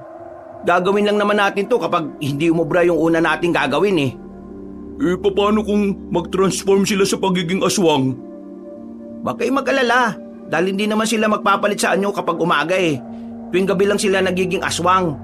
Kaya dapat, bago kumagat ang dilim, magawa na natin ang misyon natin. Sa tagal na nila sa lugar na to, siguradong sabik na sila sa sariwang dugo at karne ng tao. Kaya kailangan na natin makalis sa lalo madaling panahon. Paano po kung parehong hindi gumana yung mga plano natin? Paano po kung ang solusyon lang talaga ang nakalagay dyan sa lumang dokumento ni Lola Imelda? Gusto mo bang makauwi o gusto mong magpaiwan dito? Gusto ko baka uwi. Di sumunod ka na lang sa plano at yung sinasabi mo, pag-iisipan na lang natin yan kapag wala ng ibang paraan. Wala namang umimik sa kanila. Pagkatapos ng pag-uusap na yon ay sinunod na nga nila ang usapan. Sinimulan nila ang plano eksakto 12:00 ng tanghali kung saan sinasabi ni Martel na nagpupuntang araw ang mga taga-baryo sa kapilya para sa isang ritual na pananalangin. Nakaantabi lang sina Camila at James sa kakahuyan na malapit sa bukid. Para kapag pumalpak ang unang plano ay saka na sila kikilos. Samantala, nagpunta na nga ang mag-best friend sa bandang kapilya. Habang walang tao ay tinungo nila ang kulungan ng mga manok, baka at kambing. Binuksan nila ang mga ito at binugaw mga hayop na naroon. Maya-maya pa, habang abala ang lahat sa kapilya, ay narinig na nga nila ang ingay ng mga hayop sa labas. Nang mapasilip ang mga tao sa kapilya sa bintana, ay nakita na nga ang nangyayari. Nag-utos ang namumunong si Mang Ordo sa ilang kalalakihan na lumabas para ikulong ulit ang mga hayop na nakakawala. Sinamantala na nga nina Alfonso at Martel ang pagkakataon. Nagtungo sila sa likurang bahagi ng kapilya hanggang sa makita nila ang pintuan dito. Dahan-dahan nilang itong binuksan at saka maingat na pumasok. Ako nang papasok, tol. Dahil ako nakakakilala kay Manang Corazon eh. Okay, sige. Ako naman bahala rito mag-lookout. Mag-iingat ka, tol ha. Kung kailangan mo ng tulong, tawagin mo kaagad ako. Oo, tol. Nagmadali na nga si Alfonso sa pagpasok sa loob ng maliit na kapilya. Sinuyod niya ang 2 silid sa likuran pero wala siyang nakitang tao. Kahit sa banyo ay nagpunta rin siya pero walang nakita roon. Nagdesisyon na siyang pumunta sa harapan. Sumilip siya sa kortina hanggang sa mapansin niyang nagbabalikan na ang mga tao na nagkulong sa mga hayop na pinakawalan nila. Hindi niya nakita roon si Manang Corazon kaya bumalik na siya sa kinaroroonan ni Martel. Pero nagulat siya dahil may ilang kalalakihan na papunta sa kinaroroonan nila. Makikita nila tayo, tol. Magtago tayo. Pero wala tayong pagtataguan. Bago pa matapos ni Alfonso ang pagsasalita, mula sa kinaroroonan nila ay nakita na nila si James na tumatakbo sa bukirin. Tila natunugan na nga ng mga yun ang kanilang sitwasyon. Dahil doon, ang mga kalalakihang papunta sana sa kinaroroonan nila ay tumakbo papunta kay James. Nagpahabol nga ang malusog na lalaki hanggang sa kakahuyan. Nang paangat na siya, ay nakaabang naman doon si Camila na inaabot ang kamay niya. Pero dahil sa mabilis sa mga kalalakihan, kaya halos maabutan na sila. Bilisan mo, James! Abutin mo na ang kamay ko! Oo, ate! Paghawak ng malusog na binata sa kamay ni Camila, ay pwersahan niya yung hinatak. Dahil tuloy dito ay nahulog ang dalaga at dumaus-us pababa. Nagpalit sila ng pwesto. Si James na ang nasa ligtas na sitwasyon habang siya ang nasa baba at nakikipaghabulan. Tumakbo na si James pabalik sa kuweba na hindi iniisip ang kasama. Mabuti na lang ay dumating sina Alfonso at Martel kaya nailigtas nila ang dalaga. Natakasan nila ang mga taga-baryo at sabay-sabay silang nakabalik sa yungib. Pagkakita ni Camila kay James ay galit na galit siya dito na gusto niyang saktan ang malusog na binata. Pero pinigilan siya ng 2 lalaki. Sinadya mo akong hatakin para ako malagay sa alanganin, no? Ate naman, bakit ko naman gagawin yun sa'yo? Grabe ka naman kung makapambintang. Matagal mo na akong kilala. Sa tingin mo magagawa ko yun? Sa tagal ko nang pagkakakilala sa'yo, di ko sukat akalain na ganyan ka pala. Hindi ka lang sakim eh, makasarili ka rin. Bakit ba inis na inis ka sa akin, Ate Camila? Hindi naman ako yung gusto mapunta rito, di ba? Bakit parang ako sinisisi mo? Tama na yan. Hindi yan makakatulong sa atin. Tumahimik na nga sina James at Camila habang sina Alfonso at Martel ay nag-iisip ng paraan kung paano makakaalis sa lugar na yon nang ligtas silang apat. Sumasakit ang ulo ko kakaisip eh. Nasa kaya nagtatago yung matandang yun? Kailangan pa nating magalugog sa baryo habang sikat pa ang araw. Mga kasama, medyo risky itong gagawin natin pero kailangan nating maghiwa-hiwalay para mas mabilis na mahanap yung sinasabi niyong matandang babae. Kung sino una makakita sa kanya, maghanap kaagad ng makakasama para makatulong at makagawa kaagad tayo ng plano para maisama yun dito sa kuweba. Wala na tayong dapat sayangin na oras dahil kapag kumagat ang dilim, siguradong mas mahihirapan tayo dahil mag-aanyo na silang aswang. Dahil sa planong yon ay kumilos na nga agad silang apat.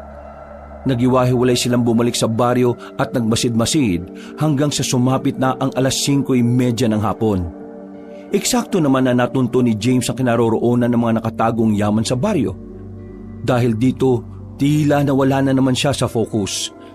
Gamit ang dala niyang bag ay kumuha siya ng mga ginto at alahas. Isinilid niya ang kakasya pero marami pa ring natira. Babalikan ko kayo! Ano yung ginagawa mo? Bakit inuuna mo pa yung mga kayamanan na nakita mo kaysa sa paghahanap kay Manang Corazon? Ate naman, huwag mo na akong pakialaman. Naghahanap naman ako sa taong yun eh. Nagkataon lang na itong una ko nakita. Umalis na tayo rito. Bilisan mo na dahil magdidilim na. Mauna ka na ate. Kaya ko na ang sarili ko. Napailing na lang si Camila at dahil nga sa papalubog na ang araw kaya sapilitan na niyang hinatak ang malusog na lalaki. Nagpambuno tuloy sila na siyang naging dahilan kung bakit nahulog ang bag na may kayamanan at kumalat sa sahig. Nakagawa din tuloy ito ng ingay. Kaya nagpunta ang mga nagbabantay. Bakit mo ba kasi ako pinakikialaman ha? Nakita mo yung nangyari ate oh. Nahulog yung mga nakuha ko. Huwag mo nang damputin yan. Ano ka ba, James? Narinig na tayo ng mga taga-baryo eh. Pero tila bingi si James na patuloy pa rin sa pagdampot ng mga kayamanan. Hanggang sa unti-unti nang lumubog ang araw. Eksakto rin na may 4 na taga-baryo ang bumungad sa kanila. Tumingin ang mga iyon na masama. Ang mga mata nila ay tila nagliliyab sa galit na nararamdaman.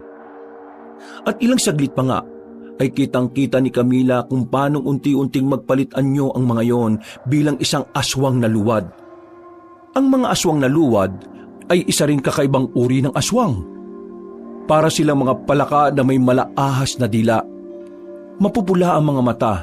Mahaba ang kuko at matutuli sa mga ngipin na kayang makasira kahit gaanong kakapal na kahoy. Tara na, James! Ano ba? Umalulong ang 4 na luwad na tila nagtatawag ng iba pang kasama. Dahil dito ay narinig na rin nina Alfonso at Martel ang nangyayaring gulo. Kaya pumunta sila sa lugar. Nang makita nilang nalagay na sa alanganin sina James at Camila, ay kaagad silang sumaklolo. Mabuti na lang talaga at naituro na ni Martel sa matalik na kaibigan ang mga gagawin at panlaban sa aswang. Kaya madali nilang nalabanan ang 4 na luwad. Pero hindi naman nila napatay ang mga ito dahil dumating na si Mang Ordo na nasa anyo ng pagiging isang aswang na panikbot. Ang panikbot ay isang uri ng makalumang aswang na parang anyo ng isang paniki pero may malaahas itong buntot. At katulad nga rin ng ahas, makamandag ito at nakakamatay kapag ikaw ay natuklaw. Camila! James! Umalis na kayo dyan! Bilisan nyo! Dali-dali nga tumakbo ang dalawa at sa kabutihang palad ay ligtas silang nakalapit kina Alfonso at Martel na handang-handa sa pakikipaglaban. Matatabang na dayuhan na pumasok sa lawawalang baryo! Sige lang at magpakasaya kayo sa mga gintong yan! Ha! Tingnan natin kung hanggang kailan kayo magtatagal sa sinumpang baryo na ito! Pagsenyas ng pinunong aswang ay nagsulputan na nga ang mga luwad at tuuran. Nagsaboy naman ng pangontra si Martel saka sila tumakbo palayo hanggang sa makarating ulit sa kuweba. Nagsindik agad ng apoy si Alfonso at nang masigurong ligtas na sila ay napasandal ang lahat habang si Camila ay galit na galit pa rin kay James. Nakita mo yung ginawa mo ron? Kamuntikan pa tayong mapahamak lahat. Sinabi ko naman sa iyo ate, di ba? Iwan mo na ako. Kaya ko sarili ko. Ay naku, nababaliw ka na, James. Di mo ako maintindihan eh. Dahil hindi ka naman nangangailangan ng husto sa buhay. Pinanganak ka ng may kutsarang ginto sa bibig. Kaya ka ganyan. Lahat kayo. Hindi niyo ako naintindihan. Okay. Uminaw muna kayo. Camila, mahal, James, hindi tayo makakalaban dito. Dahil nandun sa labas ng kuwebang ito ang kalaban natin. Guys, may problema tayo. Tingnan nyo sa labas, oh. Sabay-sabay silang napatingin sa labas ng kuweba at gano'n na lang ang gulat nila dahil nandun na nga ang mga taga-baryo na nasa anyo ng aswang. Nangunguna na si Mang Ordo na nasa anyo na isang panikbot. Ngayon lang to nangyari. Sa ilang araw ko ng paglalagay dito sa yungib, ngayon ko lang nakita na may tumambay na aswang dyan. Ang sabi dito sa lumang dokumento ni Lola Imelda hindi lumalapit ang mga aswang sa lugar na ito. Pero bakit sila ngayon nandyan, Tol? Wala rin akong ideya, Tol Malamang dahil yan na sa ginto. Baka ang mga ginto pa na dinala ni James ang maging daan para makapasok sila rito sa kuweba. Hindi ko rin alam pero posible nga. Kaya habang maaga pa, James, itapon mo na yan sa labas. Hindi ko susuko mga ginto ko. Nababaliw ka na ba talaga? Akin na nga yan. Natigilan na sila dahil kumuha ng malaking bato si James at umamba sa mga kasama. Kitang-kita sa mata ng malusog na binata ang determinasyon na hindi isuko ang mga hawak niyang kayamanan. Dahil dito ay wala na silang nagawa kundi ang pakalmahin si James, na parabang nawawala na sa kanyang sarili. Hanggang sa mula sa labas ay narinig nila ang maladimonyong paghalakhak ni Mang Ordo. Napalingon tuloy silang apat sa pinunong aswang pati sa mga kaanib nitong naghihintay lang sa likuran. Tama ang sinabi ng babae. Naparito kami dahil sa mga kayamanang kinuha niyo sa amin. Pero papayagan namin kayo makuha yan kung isusuko niyong isa sa inyong mga kasama. Makinig kayo! Ang sinasabi kong ito ay parehong may benepisyo sa atin. Alam niyo naman siguro ang patakaran na makakalabas lang kayo sa baryo Luntian kapag may isa sa inyo ang magsasakripisyo. Makinig kayo! Matagal na panahon kaming hindi nakakatikim ng sariwang dugo at karne ng tao. Kaya sana mapagbigyan niyo rin kami. Makakauwi kayo kasama ang kayamanan at makakakain kami. Batas lang naman, hindi ba? Hindi kami makikinig sa mga sasabihin ninyo. May iba pang paraan. Alam namin si Manang Corazon ang may alam ng tamang paraan para makabalik kami sa labas ng baryong ito. Makinig kang mabuti, lalaki. Ang trabaho ni Corazon ay magdala ng mga bibiktimahin sa lugar na to para makatikim naman kami ng sariwang dugo at karne ng tao. Sa madaling salita, mga biktima niya kayo. At binibigyan ko na kayo ng mainam na pagpipilian. Isa lang ang iiwanan nyo bilang sakripisyo at makakauwi na kayo kasama ang kayamanang hinahangad ninyo. Dahil dito ay napatingin si Alonso sa mga kasama. Wala siyang gustong isuko kahit pa si James na nasilaw na sa kayamanan. Matibay yung paninindigan niya na makakauwi silang apat ng buhay. Pero hindi ganito ang takbo ng tadhana. Mabilis ang sumunod na pangyayari. Hindi nila namalayan ang pagkilos ni James. Tangan ang bag nitong naglalaman ng ginto. Hinawakan niya at tinutukan sa leeg ng matulis na patalim si Camila. Hindi alam ni na Alfonso at Martel kung saan ang galing ang patalim na yon. Pero kinabahan sila para sa buhay ng dalaga. James, anong ginagawa mo?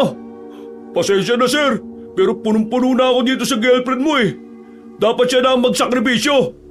Uwi ako ng buhay sa amin. Dala ang kayamanan na to. Huwag mong gawin to, James. May iba pang paraan. Wala na. Sinabi na ng aswang na wala, di ba? Kaya ako na gagawa ng paraan. Sinubukang pigilan ni na Alfonso at Martel si James, pero idiin nito ang patalim sa liig ni Camila. Bahagya yung nagdugo, kaya napahiyaw sa sakit ang babae. Dahil doon ay natigilan sila at pinagmasdan na lang ang malusog na binata habang mabagal na lumalabas sa kuweba. Tuwang-tuwa naman si Mang Ordo at ang mga aswang sa kanilang nasisilayan, lalo na makita nila ang pagtagas ng kaunting dugo sa liig ni Camila. Para bang humalimuyak yun na isang mabangong samyo sa kanila. Yan! Tama ang naging desisyon mo, malusog na binata. Dahil dyan, makakamit mo ang lahat ng daladala mong kayamanan at makakauwi na kayong tatlo. Ako lang ang pauwiin mo. Sawang-sawa na rin ako sa pagiging sunod-sunuran sa dalawang yan eh. Ngayon, may mga kayamanan na ako. Ako na ang masusunod sa buhay ko. Gusto ko ang ugali mo, batabang binata.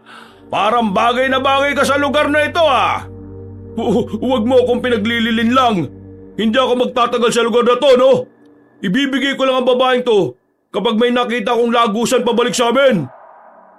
Humalakak lang si Mang Ordo, habang ang mga aswang sa likuran niya ay tila sabik na makatikim ng sariwang karne at dugo ng tao. Sina Alfonso at Martel naman ay umiisip na ng paraan kung paano may liligtas si Camila. At nakahanap na nga sila ng tiyempo dahil habang lumalakad palapit sa mga aswang si James ay nadulas ito. Napaiktad sila pareho ng dalaga. Tumilapo naman ang patalim niya kaya ubod lakas na sinipa ni Camila si James sa muka. Pareho silang gumulong pero mas malapit ang malusog na lalaki sa mga aswang. Habang inaalalayan ni Alfonso ang girlfriend ay sinamantala rin ni Martel ang kaguluhan. Naghagi siya ng natitirang pangontra. Tinamaan ng ilang aswang kaya umangil ang mga to habang nanghihina. Aka na! Bilis! Saan tayo pupunta, Tol? Sa baryo, Tol! Wala na nga silang inaksayang oras. Habang ibang aswang ay humihiyaw sa sakit dahil sa pangontra, ang iba naman ay abala kay James na pinag-aagawan. Hindi na nila nakita ang eksaktong nangyari sa malusog na lalaki dahil tumakbo na sila papalayo. Narinig na lang nila ang pag-ungol ng mga aswang at nang lumingon si Alfonso sa likuran ay nakita niya ang ilan sa mga tuuran na sumusunod. Magmadali na tayo! Sumusugod na yung iba! Mal, kaya mo bang tumakbo ng mabilis? Oo naman! Kung ganon, tara na! Martel, bilis! Tumakbo nga sila at tinakasan ng mga tuuran na humahabol.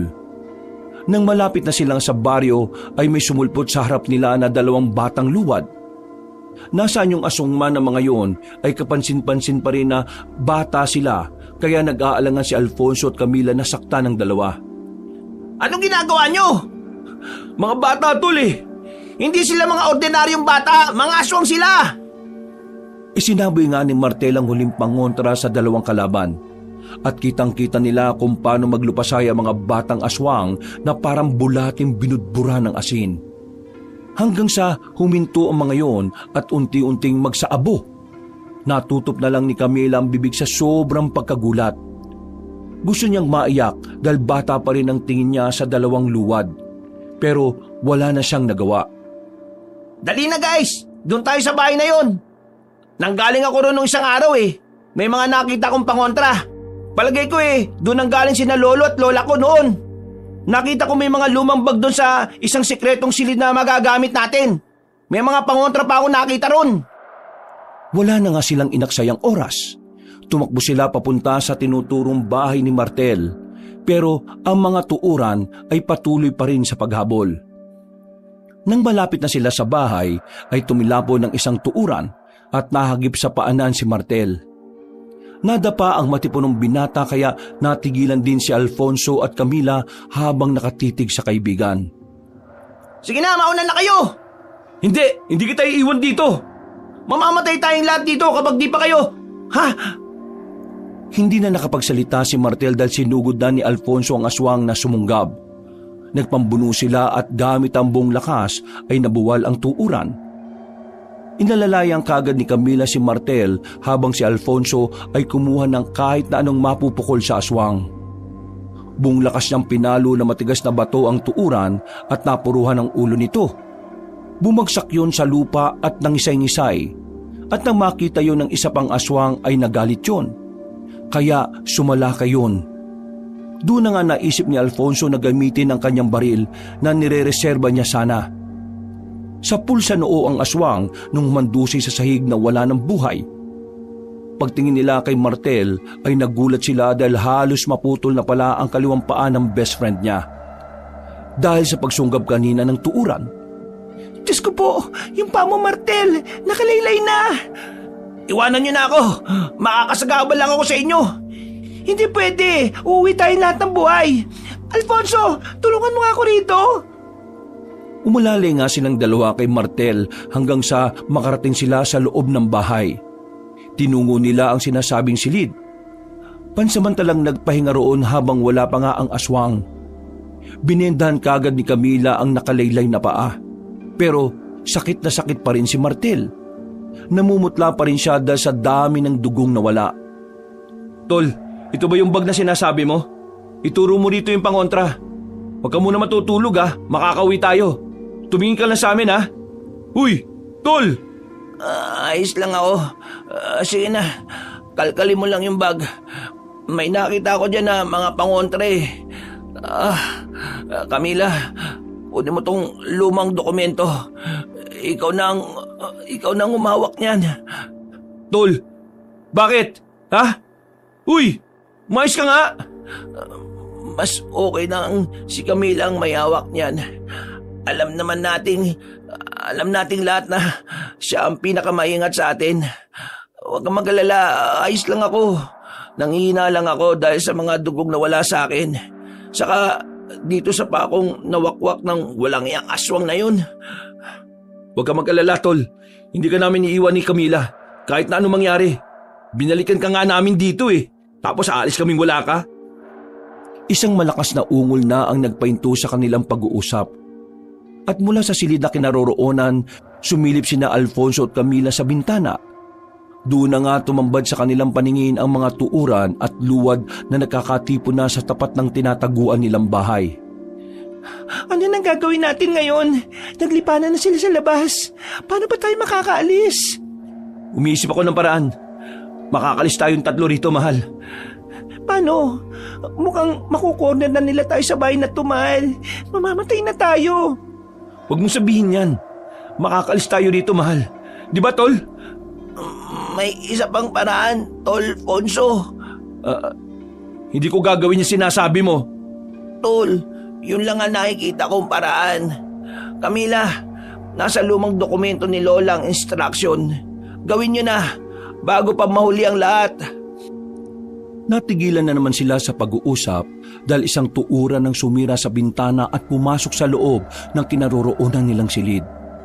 Gamit ang mga nakuhang pangontra ay sinaboy ni Alfonso ang isang botelya.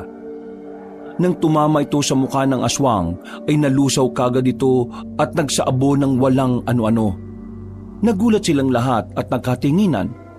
Pero meron na namang isa pang sumulpot mula sa nasirang bintana. Dinambahan na nito si Alfonso pero natakasan niya rin at gumapang siya palayo. Nang mapasandal siya sa isang gilid ay may nakita pa siyang lumang bag. Sa kabutihang palad ay may nakita siya roon na kinakalawang na itak. Nang sumugod ang aswang ay kinuha niya kagad ang kagamitan at saka isinaksak sa mukha ng halimaw. Hindi pa yun basta-basta namatay dahil kumakawag-kawag pa ang mga kamay. Kaya sa tindi ng galit niya ay inikot niya ang itak na nakatusok at saka hinigit ng pakanan. Mamatay ka ng aswang ka! Dahil dito ay tila nahati ang mukha ng tuuran at tuluyan itong bumagsak sa sahig na wala ng buhay. Kumalat ang nangingitim nitong dugo sa katawan ni Alfonso kaya siya napatayo. Eksakto naman na pagharap niya kina Martel at Camila ay may nakita siyang luwad sa kabilang bintana. Huli na nagmakasigaw siya dahil nasira na ang bintana. Napadapa naman ang kanyang girlfriend sa takot sa nakitang aswang na luwad. Tulong, Fonso! Nandiyan na ako! Nadamba naman si Alfonso ng bagong dating na tuuran. Galit na galit yun dahil ito ang asawa ng napatay niya kanina. Pinagkakakalmot siya sa muka pero sinalag niya ito ng mga braso kaya ito ang nadali sa kanya. At dahil na rin sa taranta, kaya winasiwas na lang niya ang kinakalawang na itak. Nang mapansin niyang duduraan na siya ng maladagtang laway, ay mabilis niyang isinaboy ang isa pang pangontra na inireserba niya na rin sana. Napatras ang alimaw habang nangingisay at tila natutunaw na parang kandila. Hanggang sa magsaabo na rin ito. Mahal, Fonso, Paglingon ni Alfonso sa matalik na kaibigan ay pinagtutulungan na yun ng dalawang bagong dating na tuuran. Dahil dito ay wala na rin napagpilian ng binata kundi muling gamitin ang baril na tinitipid niya. Dalawang magkasunod na putok ng baril ang pinakawalan niya na kaagad tumama sa parehong ulo ng mga aswang. Pagkahandusay ng mga yun sa sahig ay sabay silang lumapit kay Martel na nadagdagan ng malalang sugat sa katawan. Tol, nandito na ako! Aalis na tayo! Tara! Tol, wala nang ibang paraan. Gawin niyo na ang sinasabi ko. Hindi pwede! Kaya nga kami nagpunta dito sa lugar na to, di ba? Para hanapin ka. Hindi pwedeng mangyari to. Makakawit tayo ng buhay. Hindi ko na kaya. Magiging pabigat lang ako sa inyo. Hindi totoo yan. Tulungan mo na ako na akayin siya, dali. Oo, sige. Inalalayan na nga nila palabas ng silid si Martel. Habang binabaybay ang bandang sala ay napansin nila ang silid na paibaba. Nagkatinginan sina Alfonso at Camila na tila nakakaintindihan. Doon nga sila nagpunta at ang pababa na ay eksakto naman na may dumating na dalawa pang luwad. Sumalakay ang mga yon gamit ang mga malalakit nilang dila. Pero hinarang sila ni Alfonso gamit ang kinakalawang na itak. Napahiyaw ang dalawang aswang nang maputol ang kanilang mga dila. Dahil dito ay lalo silang nagwala at sinugod sina Alfonso, Martel at Camila. Sa taranta ng tatlo ay nagmadali silang pumasok sa paibabang silid. Kaya di nila namamalayang putol na ang isang hagdan doon. Dumauso silang tatlo at nagpagulong-gulong hanggang sa baba. Pero kaagad ding tumayo si Alfonso sa kabila ng sakit ng katawan na nararamdaman. Tila hindi niya ininda ang mga to dahil inalala niya kaagad ang girlfriend at best friend. Camila, Martel, ayos lang ba kayo? Ayos lang ako, mahal. Si Martel. Martel, nasaan ka, tol? Sumagot ka! Hinanap nila sa dilim si Martel gamit ang flashlight ng mga cellphone nilang halos masira na. Hanggang sa makita nilang mag-angat yun ng kamay mula sa hindi kalayuan. Nilapitan kaagad nila ang nanghihinang binata at inilalayan para makasandal sa isang gilid. Tol, kaunting tiis pa. Makakaisip din ako ng paraan. Tol, kahit kailan ka talaga, matigas talaga ang ulo mo no? Sundin mo na ang sinasabi ko. Camila, please, ikaw na ang gumawa habang hindi pa nagdadatingan ng mga aswang. Kapag yung panikbot ang nagpunta rito, siguradong lahat tayo mamamatay. Hindi, tol. Hindi ako papayag. Wala nang ibang paraan. Mas gugustuhin ko nang magsakripisyo ako kaysa mamatay tayong lahat dito. Kaya please lang, tol. Hayaan mo na ako. Camila, please. Mangyak-ngyak na binuklat ni Camila ang lumang dokumento at hinanap ang huling pahina. Nang makita niya ang instruction doon kung paano makakalis ng bariluntian, ay tuluyan na siyang napaiyak. Don't worry. Ayos lang ako, Camila. Sige na, simulan mo na. Kumuha ka na ng dugo sa mga sugat ko. My God, Martel. Ayaw kong gawin to. Pero kailangan. Okay lang ako, promise. Dahil doon ay napatras na lang si Alfonso at naiyak na rin dahil hindi niya rin matanggap na ganito ang mangyayari. Napapakuyom na lamang siya ng kamay sa inyi sa sarili dahil wala siyang magawa. Pero alam niya na wala na rin talaga siyang magagawa. Yun na lang kasi ang tanging paraan para makalis sila ng ligtas sa baryo luntian. Nang makakuha na ng kaunting dugo si Camila, ay nanginginig niyang hinawi ang maruming sahig. Doon niya kasi susulat ang simbolo ng pagtawid sa lagusan. Pero hindi pa man siya nagsisimula, ay nakarinig na sila ng ingay sa itaas. Hanggang sa mabusesa nila kung sino nga ang gumagawa ng ingay. Natigilan sila pare-pareho at napatingin sa pinto ng basement hanggang sa mas luminaw at lumakas ang boses na naririnig nila. Si James ba yun? Si James nga! Buhay pa siya! Hindi pa man nabibigkas ng dalagang salita, ay kumalampag na sa taas kasunod ng pagtalsik ni James pa ibaba. Nagulat sila nang makitang humandusay ang katawan noon sa sahig. Punong-puno na ng sugat ang buong katawan pero buhay pa. Nakita pa nilang sinusubukang tumayo ng malusog na lalaki. At walang ano-ano ay napatingin yun sa kanila na parang nabuhayan at nagkaroon ng determinasyon. Sir, Ate Camila, tulungan niyo ako. Nandiyan na sila. Hindi alam ni na Alfonso at Camila kung ano ang magiging reaksyon nila. Kung magagalit ba sila o maawa dahil sa mga pinaggagawa sa kanila ni James. Kung bakit sila mas lalong napahamak na lahat. Pero dahil sa kabutiang loob, ay lumapit pa rin si Alfonso at tinatak ang nanghihinang lalaki. Umiyak yun ng umiyak matapos mapagtanto ang kanyang mga nagawang kamalian. Sir Alfonso, salamat po sa pagtulong. Huwag kang magpasalamat at huwag kang umiyak-iyak dyan. Hindi porke niligtas kita nakakalimutan ko na ang mga ginawa mo. Tingnan mo kalagayan ngayon ni Martel. Tingnan mo siyang mabuti. Kung di mo inuna yung sarili mo, hindi sana tayo magkakanda leche-leche ng ganito. Sorry sa mga nagawa ko. Dinig na dinig ko yung sinabi mo dun sa kuweba. At ngayon, nakikita kita. Palagi yung nagpapaulit-ulit sa utak ko. Kaya hindi ko alam kung pagkatapos nito mapapatawad pa kita. Tol, saka na kayo magtalo. Gawin mo na, Camila, ang dapat mong gawin habang wala pa mga aswang. Gawin mo na ang simbolo ng pagbubukas ng daan palabas sa panyong to. Hindi nga nagkamali si Martel ng hinala dahil walang ano-ano ay sumulpot na ang mga luwad. Tuuran at kasama pa si Mang Ordo na nasa anyo ng aswang na panikbot. Natigilan silang lahat dahil humalakhak ang pinunong aswang. Habang dahan-dahan silang bumababa sa basement. Ha! Kita mo nga naman. Talaga nagkatipon-tipon pa kayo sa isang lugar, ha? Napakapabor talaga sa amin ng pagkakataon dahil hindi lang isa, kundi 4 ang mapagpepiestahan namin. Maraming salamat talaga kay Corazon sa walang sawa niyang pagpapadala ng handog sa mga taga-Baryo Luntian. Mga dayuhan, may gusto ba kayong sabihin bago namin wakwakin ang tiyan ninyo? Higupin ang mga sariwan yung dugo at paghati-hatian ang mga laman loob nyo at sariwang karne. Bumalik na kayo lahat sa impyerno. Oh, wag ka magpatawa, lalaki. Bumalik ba ka mo kami sa impyerno? Hindi mo ba alam na nasa pintuan ka na ng impyerno? At pagkatapos namin kayong pagpiestahan, ay makikita nyo ng sabay-sabay ang hinihiling mong impyerno!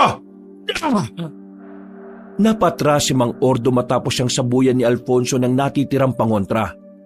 Mabuti na lang ay hindi siya natamaan sa mukha. Nadaplisan lang ang kanyang talampakan na unti-unting nasusunog. Kaya pinutol niya ito kagad para hindi na gumapang. Ang lakas din ng loob mo, Mamamatay na lang kayo! Sige! Hindi ko na patatagalin ang paghihirap ng mga kasama mo. Pero ikaw, sinisiguro kong mahihirapan ka! Suminyas na ang punong aswang sa mga kasama. Pero hindi nila namalayan na kanina habang abala sila sa pakikipag-usap kay Alfonso, lumapit na ang sugatang si James kay Camila at nag-request na siya na lang ang gawing sakripisyo. Gamit ang dugo ni James, ay dali-dali ngang inukit ng dalaga sa sahig ang simbolo ng lagusan palabas at saka binikas ng 12 beses ang orasyon. At nang pasalakay na ang mga aswang, ay nagulat na lang sila sa mga sumunod na nangyari.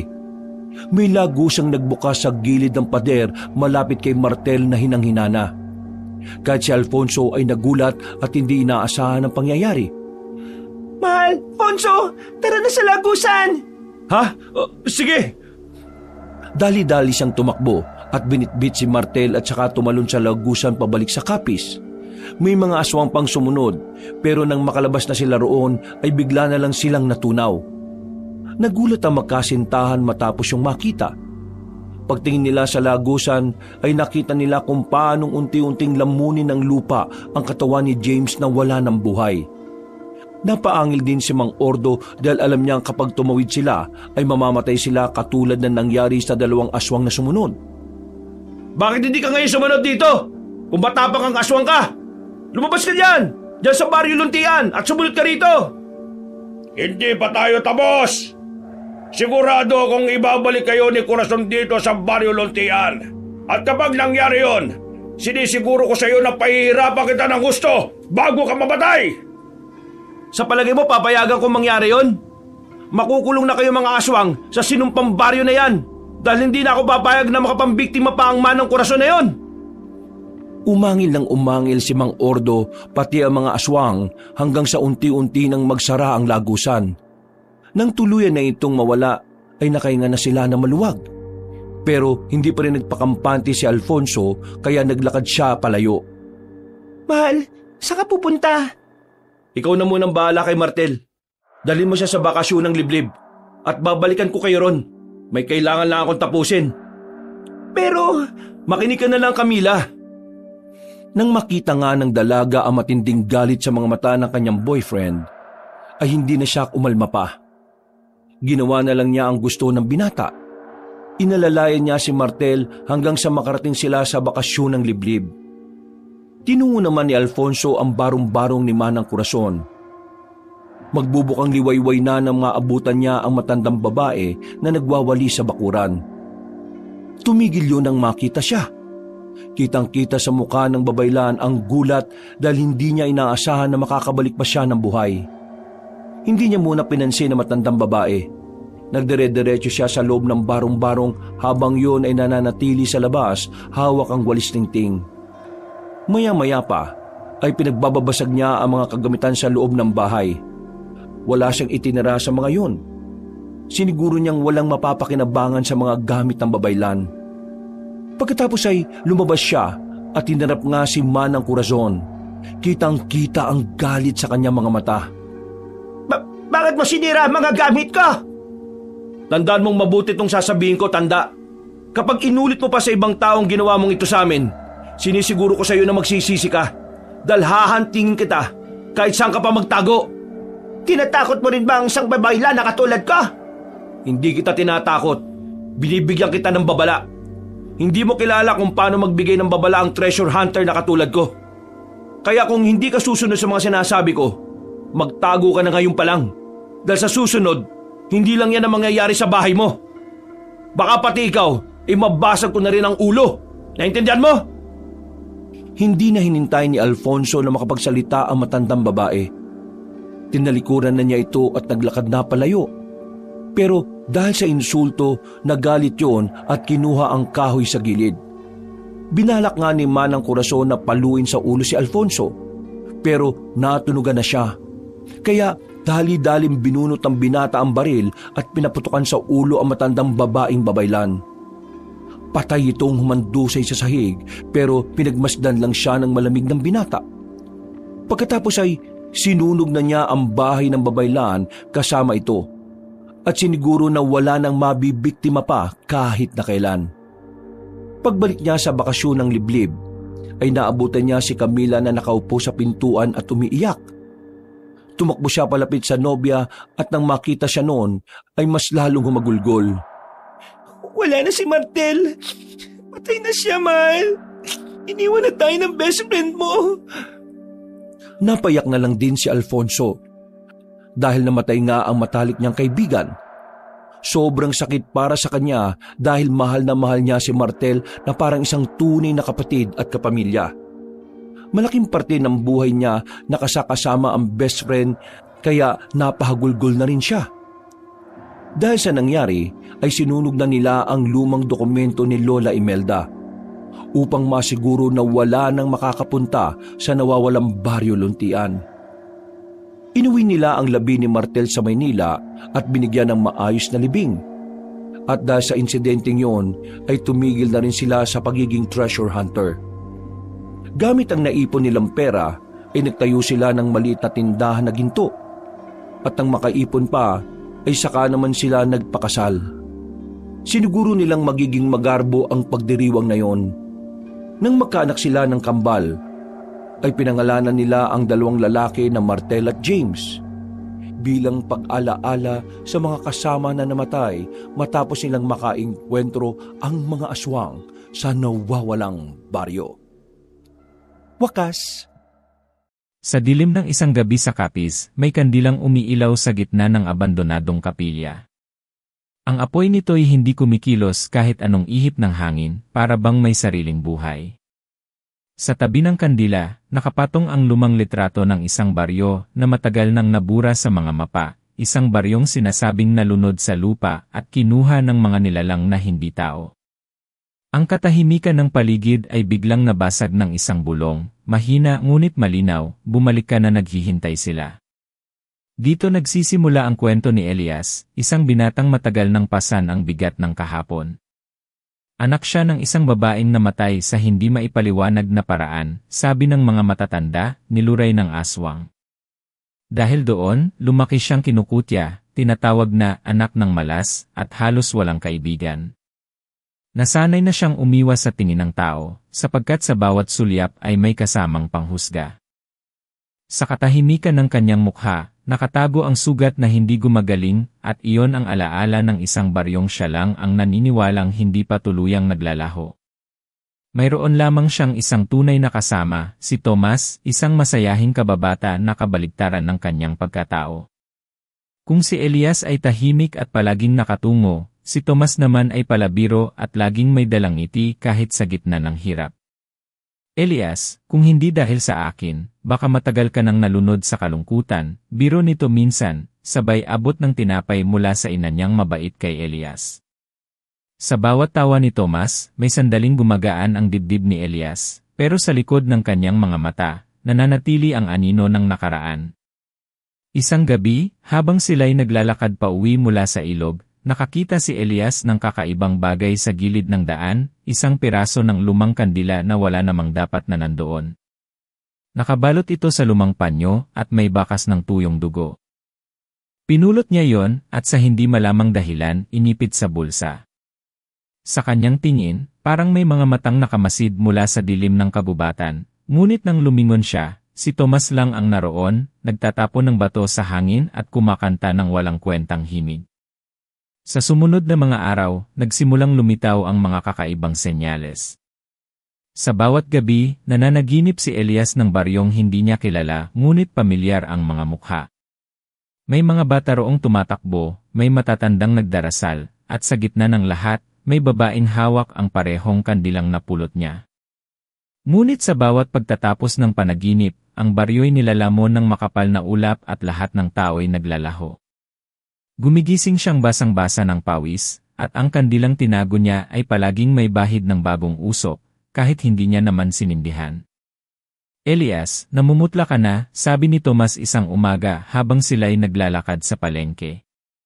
Lagi kang walang tulog. Anong problema? Hindi siya nakasagot, tumingin lamang sa malayo, hawak-hawak sa bulsa ang kandilang hindi niya mabitawan. Ang katahimikan niya ay nagsilbing sagot na hindi kayang ilarawan ng salita. Isang gabi ng kabilugan ng buwan, nagpasya silang pumunta sa lumang kapilya na matagal nang iniiwasan ng lahat. Ayon sa matatanda, iyon daw ang huling lugar na nakita bago tuluyang naglaho ang baryo. Habang papalapit sila, ramdam ni Elias ang bigat ng hangin, tila bawat paghinga ay may kasamang panlalamig.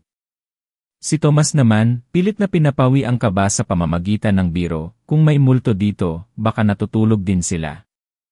Huwag lang nating gisingin. Pero sa mata niya, may kislap ng takot na hindi maitago, lalo na nang magsimulang mag-ingay ang mga uwak na walang hinto. Sa loob ng kapilya, natagpuan nila ang altar na nabalot ng alikabok at sapot ng gagamba. Sa gitna nito, may kahon na sira-sira. Nang buksan ni Elias, nakita niya ang kaparehong litrato ng baryong lagi niyang nakikita sa panaginip. Ngunit dito, malinaw ang mga mukha, at isa sa kanila'y ang kanyang ina, nakatingin sa kanya na parabang may gustong sabihin. Napahinto siya, at tumulo ang luha ng walang salita. Si Tomas, bagamat naguguluhan, ay dahan-dahang lumapit at tinapik ang balikat ng kaibigan. Pare, baka naman bangungot lang lahat to, mahina nitong sabi, pero halata sa titig na hindi siya kumbinsido. Nang dumampi ang malamig na hangin sa kanilang batok, sabay silang napalingon. At doon nila nakita, isang anino na dumadaan sa labas ng kapilya, nakahubog na parang tao, pero ang galaw ay parang hayop na gumagapang. Sa katahimikan, narinig nilang bumigat ang pintuan ng kapilya na para bang may gustong pumasok. Si Elias, naniga sa kinatatayuan, hawak ang litrato at kandilang tila unti-unting nagliliwanag kahit walang apoy. Sa mata niya, bakas ang takot at paghihinagpis, ngunit sa likod nito'y may kislap ng katotohanang matagal na niyang hinahanap. Si Tomas naman, nakatitig sa kaibigan, at sa wakas, walang halong biro ang namutawi, Elias hindi na ito laro. At nang muling sumilip sila sa bintana, nakita nilang hindi lang isa, kundi buong hanay ng mga anino, nakapalibot sa kapilya, dahan-dahang papalapit. Habang sa malayo'y maririnig ang tila pag-awit ng mga tinig na hindi galing sa tao. Sa sandaling iyon, dumampi ang apoy sa kandila sa kamay ni Elias. Buhay ang liwanag nito, sumasayaw na parang may gustong ipahayag. At sa gitna ng takot, isang tanong ang bumalot sa kanilang isipan. Ikaw ba makakatulog pa kung ikaw ang nakakita noon, nang matapos ang gabi sa lumang kapilya, hindi na naging pareho ang buhay ni Elias? Kahit sinubukan niyang kalimutan ang nakita nila, ang mga anino, ang pag-awit na hindi sa tao galing, at ang kandilang kusang nagliyab, hindi iyon maalis sa kanyang isipan. Sa bawat pagdilat niya ng